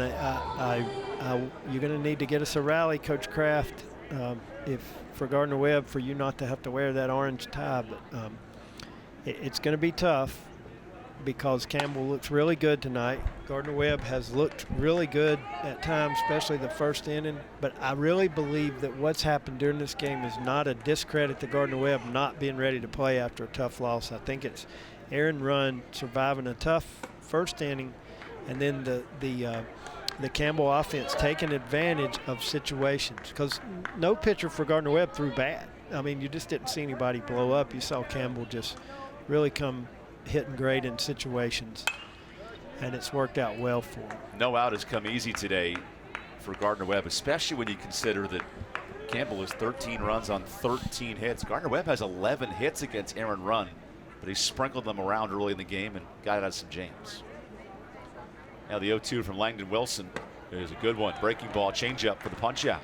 Langdon gets a nice strikeout there. He a few years ago, he was the Friday, back when I was at Gardner-Webb, he was our Friday starter for a while. He got a big win against the conference pitcher of the year from Winthrop that year. Tailed off a little bit toward the end, but there's been times when he's been truly dominant, and I'm glad to see him finishing strong tonight against, really honestly, one of the toughest lineups I've seen this year. And I've watched a lot of SEC and ACC games too. Mason De La Cruz rolls to third. The scoop for the moment by Peroni, and he couldn't hang on to it, so an infield single by De La Cruz. And that's definitely a single. I'm assuming they're going to put a hit on that, because this would be a heck of a play by Peroni. Yeah. You can make a case either way, but with the speed down the line. And scoring is circumstantial, right? Yes. Because if the next run comes in terms of the pitchers, yeah, right, they might change it back to an error. There's some flexibility to it. They can. That's unusual, but they can do that depending on. That happens sometimes when no hitters, they'll come back. But yeah, you can look at that, and every scorekeeper has their own judgment. But kind of a rule of thumb is, would the average player at this level be expected to make that play? And I don't know that the average player makes that play right there. That was a tough play coming in, having to scoop it. Marcus Gundrich chokes up on the bat, and he rolls one foul. That was officially ruled an error on Peroni at third base. So they did the, and I'm not disagreeing with that or arguing that. I'm just saying there's a criteria either way. So in scorekeeper judgment there, had he fielded it clean, he felt like he had the out at first. So I don't have any problem with that. A different scorekeeper might think different, but I think in that case it's kind of one of those could go either way. But certainly a play that he. As a coach, how do you feel about the neutral decision of someone up in a press box, where sometimes coaches have input on the hit error situation? It chapped me at times, because, but we weren't the kind that look at the game. You know, a pitcher that looks at that because of his ERA bugs me. But for the kid who make the error, sometimes I would look on the scoreboard, and usually it was when I was at the opposition. I go, wait a minute. You never get the favorable calls when you're on the road. That's for sure. Yeah. As CJ Pachaka comes in to pitch hit in the DH spot for Bryce Arnold, he just dwarfs over Ken Fitz, the home plate umpire. And CJ at 6'4", big-bodied senior who checks in. Yeah, but to finish that point, it probably needs to be in neutral hands instead of me in the dugout or the other guy. So the times that I was irritated, it didn't matter if I was irritated. It was somebody objective making those calls. CJ Pachaka takes strike one. Campbell starting to clear its bench late in this game, the redshirt junior from Henryville, Pennsylvania. And it's 10:45 now, a little bit after, and start thinking about getting some rest tonight, getting some food, if what you're going to do post-game for Campbell. And the noon turnaround is reasonable. There should be plenty of time for Campbell. Yeah, but you're looking at eating breakfast, and you're looking at, depending on how they decide to do BP, you're still looking at getting up fairly early. And you got to understand that kids that played 2 games in one day aren't going to hit the hotel and hit the shower and be asleep in 10 minutes. They're still amped up. They're still emotional. They're still replaying the events, and they're excited about tomorrow. But one of the good things is you don't, and we had to learn a lot of this in sports psychology. When we're coaching, you don't play on the night's sleep before. You play on 2 nights before. So for the Super Bowl example in football that happens on Sunday, those guys are playing on Friday night's rest. They're not going to sleep much the night before. If they don't sleep good Friday and Saturday, then we got an issue. Well, Campbell played early on Thursday. Absolutely. So they should have had, they were probably well rested for today. So I don't think that's a big factor. Now it's a factor if they turn on their laptops and their TVs and stay up till 3:30. Yeah, right. Now we got an issue. They might be watching, gosh, the game in Conference USA this week, Southern Miss, that ended at 4 in the morning Eastern time. My goodness, imagine the fans, the umpires, the players, imagine the people trying to get food for them after the game, the director of ops. It's just a big issue when things happen like that. Now on 3 and 2, Pajaka goes the down. announcers. Everyone's tired at that point. We've seen plenty of offense tonight. We go to the 9th inning. Campbell is 3 outs away from a trip to the Big South Championship Final. We'll have it for you next on ESPN+. Tasha, did you know Geico could save you hundreds on car insurance and a whole lot more? So what are you waiting for? Hip-hop group tag team to help you plan dessert? French vanilla, rocky road, chocolate peanut butter cookie dough. Scoop, there it is. Scoop, there it is. Scoop, there it is. Scoop, there it is. Scoop, shakalaka, shakalaka, shakalaka, shaka. Scoop, shakalaka, shakalaka, shakalaka. Geico. Switch today and see all the ways you could save. Whether it's the practice field or weight room, in class or on game day, we compete down here. We put in work, day in and day out, to take a step forward towards degrees, championships. Our goals? Excellence on every level. 11 schools, more than 4,000 student athletes, one attitude. We are the Big South, where winners are made. Just keep your eye on the ball. At Ingalls, we know that big dreams don't always make it to the big leagues. But we also know that baseball, it's family. It's about building character. And as sure as there'll be some stumbles on that journey from first to home, we'll be right there, cheering you on. This is baseball, and this is who we are. Ingalls, we're with you every step of the way. Big South Baseball is brought to you by Hercules Tires, right on our strength. Visit HerculesTires.com. And by Geico, 15 minutes can save you 15% or more, hopefully more, on car insurance. Visit Geico.com today. By Sunbelt Rentals, we have equipment for that. And by Jersey Mike's, a sub above. And look who trotted out for the 9th inning, Aaron Rund. And he's thrown 104 pitches, and I am not against this at all. I think you're asking people to do extraordinary things to win a championship or attempt to win a championship in the tournament anyway. You're saving other arms for tomorrow. He deserves it. He's put up zeros for 7 straight innings now. He's not losing anything on his fastball. The conditioning programs at both of these schools set young men up to be able to peak at the tournament about how hard they work in the weight room. I think it's a good call. There's a base hit to start this inning. Ben Laspaluto with his 4th hit of the ball game. It's great to see Laspo be able to do that in what could be his final game. Again, the accolades that I've thrown his way in Neto, both shortstops tonight are well deserved. But you really love to see a kid go out competing and playing as hard as he can. What could be his final game, 145 in his career. Now Gardner-Webb with Joe Brazil, bottom third of the order. Aaron Rund has surrendered 12 hits, yet allowed just 4 runs tonight in 8+ innings. His first pitch is a slider for a strike. And not only Rusty, the deep pitch count, but he's thrown 80% of his pitches for strikes. He's thrown, after that pitch, 80 pitches were strikes. I mean, some people don't even throw 80 pitches. And he's thrown so many, he's filled up the zone. He's challenged the hitters. There's times they've hit it, especially in the first, but for the most part, he's minimized the damage the entire game.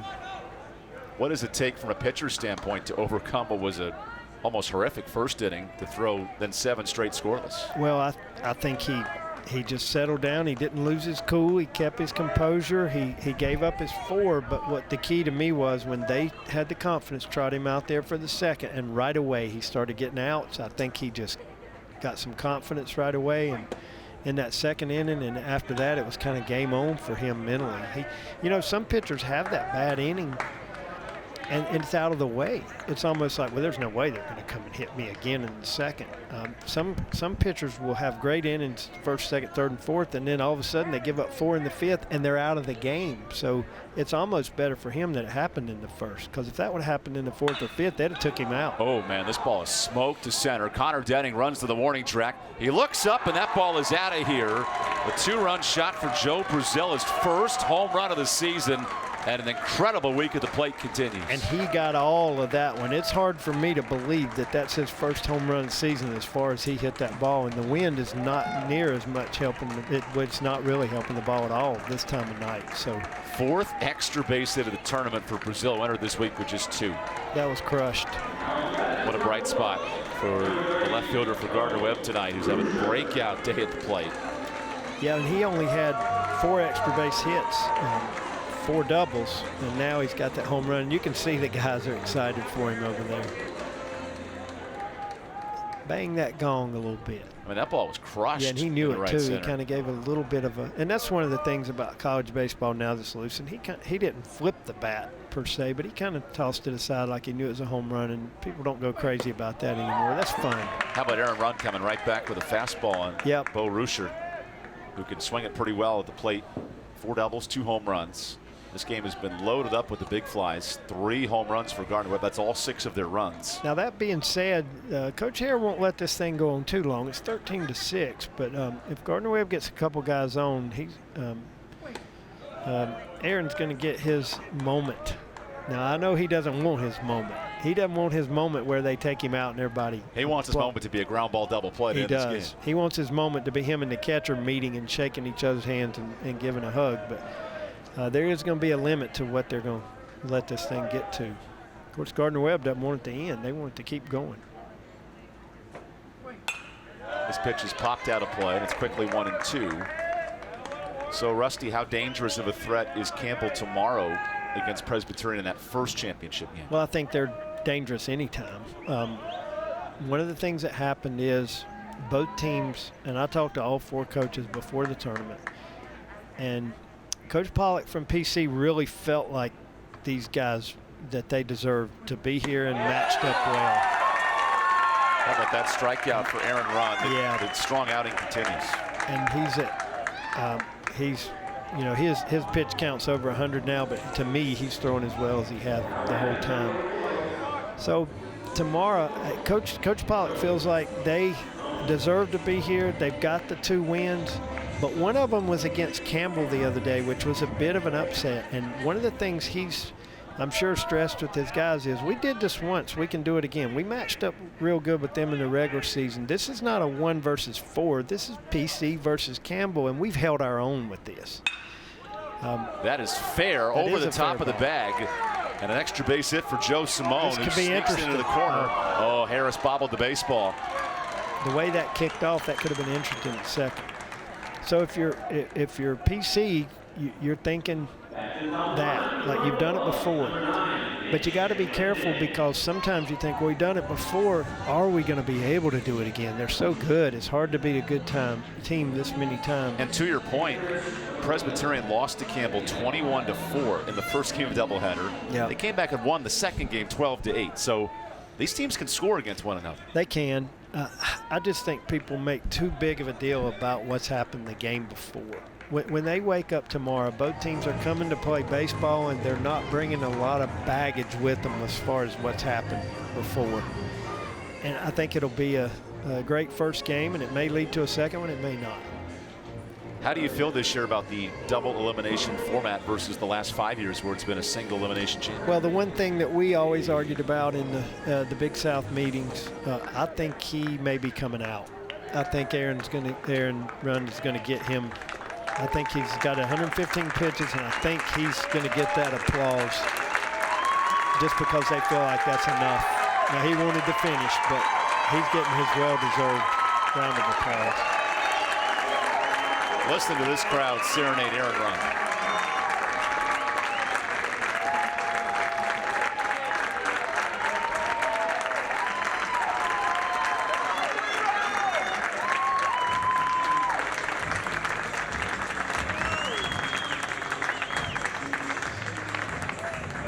Eight in the 3rd innings for run, his new career high, and put the team on his back after Campbell desperately needed quality starting pitching. You can't say enough. I mean, the stats tell you what happened with him, especially all those zeros until the 9th here. And Gardner-Webb's too good of a hitting team for, you know, you figure they were going to score some more, and they are now. But the mentality it takes to be able to do that after giving up 4 was incredible, especially for a sophomore. That's not a senior out there on the mound. That's a sophomore. Back to the point about what's going to happen tomorrow. You know, I think people make too big of a deal, as I was saying, about what's happened in the past. They're going to show up. And honestly, everything that people talk about, like us, who's got the advantage, who is going to be worthy of talking about until they throw the first pitch, and then none of that's going to matter. One team's going to come and execute better than the other. They're going to pitch better, hit better, defend better, and run the bases better. And the team that executes is going to win that first game, regardless of talent. Now, yeah, talent tends to execute better, but it's just a matter of who comes out to play. If you start reading too much Twitter or start worrying too much about what the other guys are thinking, or like, oh, you can mentally destroy yourself before you even play. I guarantee you that Coach Pollock has told his guys, go relax, wake up tomorrow morning, and let's go get ready to win a championship, and don't worry about what anybody's saying. And that's what I think will happen. I think it's going to be fun. I think it is going to be fun. And to be honest, it doesn't, after that first game, if Campbell's able to win and we go to a next one, it's really starting back over again.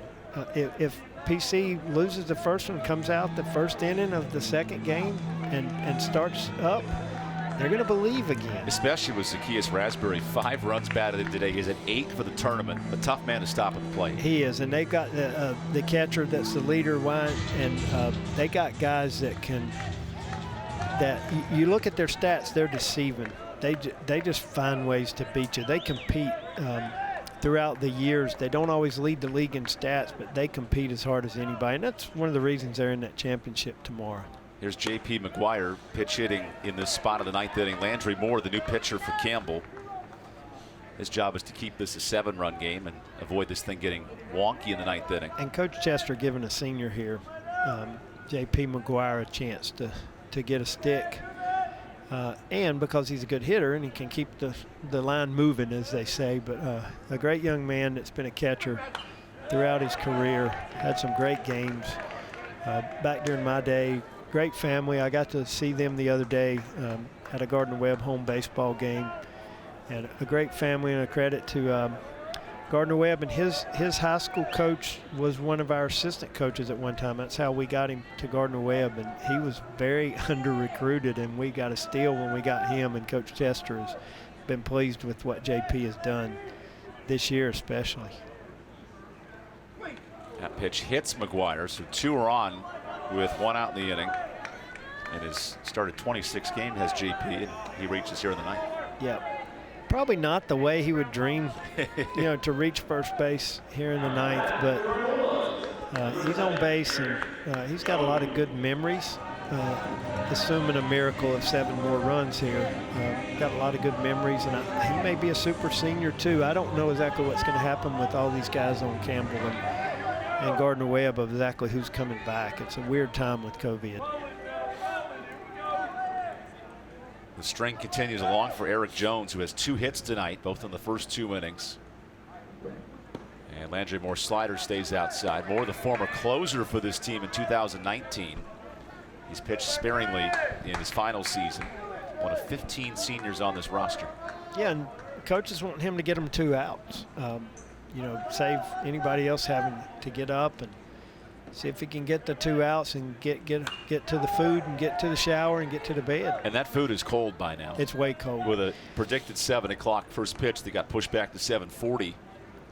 Here we are now past 11 o'clock tonight with Presbyterian resting in a nice hotel bed and waiting to see who they play tomorrow. This happened in the Atlantic Sun tournament in 2007, and I'll never forget it. A pizza guy, our game went on too long, and I was doing director of ops. We didn't have one. He walked through the dugout and came out to the third base coach while I was out there wanting money. I said, I'm trying to coach the game in the A-Sun tournament. And the dude said, I'm in a hurry. I need my money. I said, I do not. The umpire's like, what is going on? The pizza guy's on the field. And I finally hollered at Cat Aod, our trainer, and I said, my pack is in my backpack with the money. Give it to him and get him off the field. So, and it was like 11 o'clock, and the guy wanted his money, and they were the only place in town that still had food. That was definitely pre-Uber Eats for sure. Yes, it was. The store was closing down. They had to get something sold and packaged up. Got a lot of stories over the years of things you would never expect to happen, but the pizza guy coming on the field while I was coaching third during the tournament at night was maybe one of the most bizarre. Along with former Gardner-Webb head coach and longtime Big South Atlantic Sun coach Rusty Strapp, I'm Evan Budrovich here in the 9th inning. Winner of this game heads on to the championship final tomorrow. Yeah, and Eric Jones, as we said, 6th year, great student. All those years I've kidded him recently that he's going to leave with a doctorate degree because he could have graduated in 3 years. He's so smart, and he may end up with a doctorate before he leaves Gardner-Webb with all those years he's played. They're complaining about the call down there, but I thought it was a little bit in, maybe a little down. And I think fans are a little frustrated at the time of night that strike zone staying tight on 3 and 2. He gets a swing and a miss for the second out.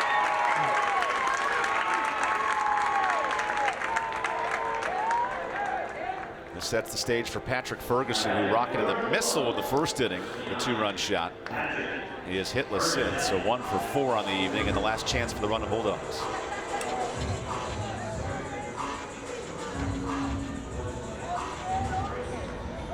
And we've just passed the 11 o'clock hour, so Gardner-Webb obviously going to spend a little time tonight wrapping up the season, talking to each other, and stay at the hotel and go back tomorrow. And Campbell's going to get to that hotel as quick as possible, get into bed and get their rest, and have some poor soul do their laundry, and then try to come back tomorrow and get ready to play. Would you pack 2 jerseys for 2 games, or would you wear the same one for both games? I don't know. That's a tough call. I'd let the kids decide.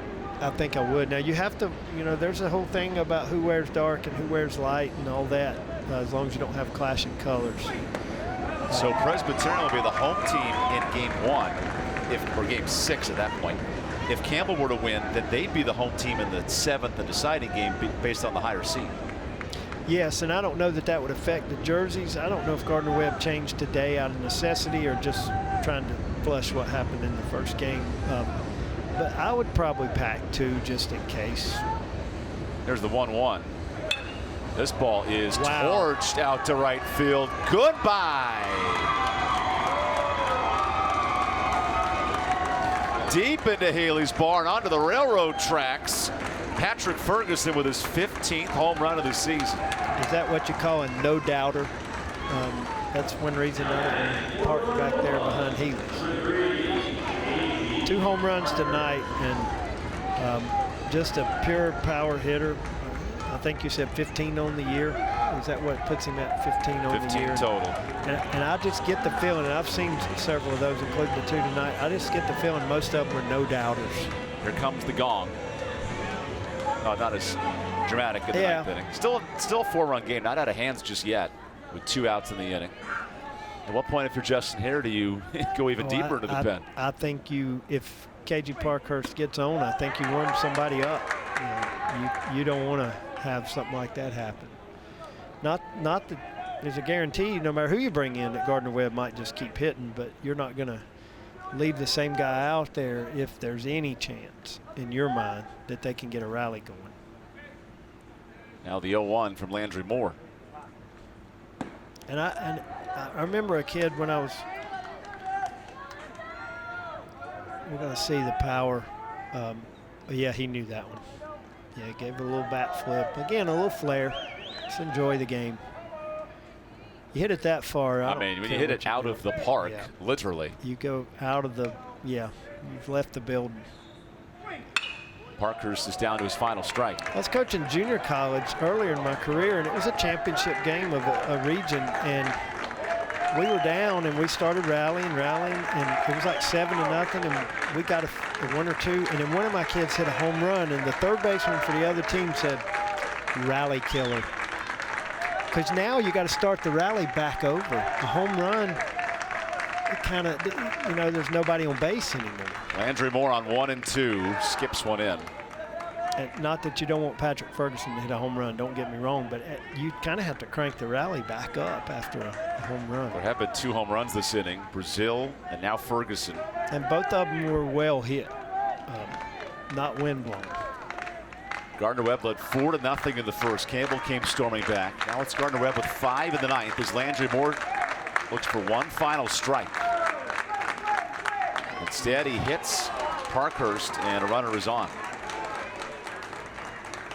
Now you start counting, if you're Coach Hare, you start counting in the dugout where the tying run is. I did that all the time, and I'm looking at the lineup and I'm counting who it is. You don't want to have to do that, but now you got to start thinking about it. And here's who it is. I think it's Brazil. And so it's not the on-deck hitter, but it's the guy in the hole. And Campbell's making a pitching change here. Yeah, they're not taking chances, and I don't blame them here. And Gardner-Webb's starting to breathe some new life. So Landry Moore's day is done. Campbell needs one more out, and they lean on Fred Cisco here in the 9th inning. So in a certain regard, you do have to burn one big chamber in the bullet, one big bullet in the chamber, I should say. Yeah, and again, you're not taking any chances, and that doesn't mean he wouldn't be available tomorrow, but you're trying to conserve as much as you could. So for folks that don't know what I was saying when I was saying in the hole, you're starting to count runners. You got one at first, he's 13-10 if he scores. The one at the plate's 13-11. The one on deck is 13-12. The one in the hole, the guy in the hole is the one who's after the one on deck. That's what he's known as. He is now the tying runner. We'll take a quick timeout and be back in just 30 seconds.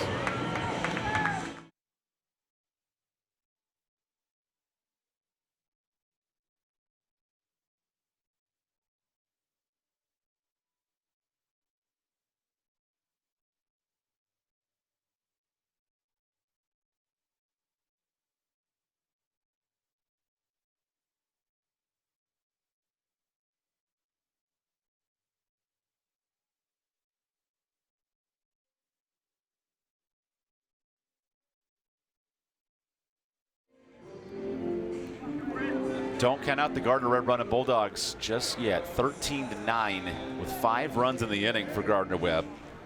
And down to their final out. Fred Cisco tries to stop the bleeding here in this 9th inning. He faces Dom Peroni, who was the last man to be retired in the 8th by Aaron Run. And there's only one team that loves this rally more than Gardner-Webb right now, and that's Presbyterian College. Knowing that the game's being extended later, they're having to use a little more pitching. And how about this line drive to center? Connor Denning makes the catch. And after a tumultuous 9th inning, Campbell climbs out of the elimination bracket. They have punched their ticket to championship Saturday after a 13-9 win over Gardner-Webb. We saw 2 great teams.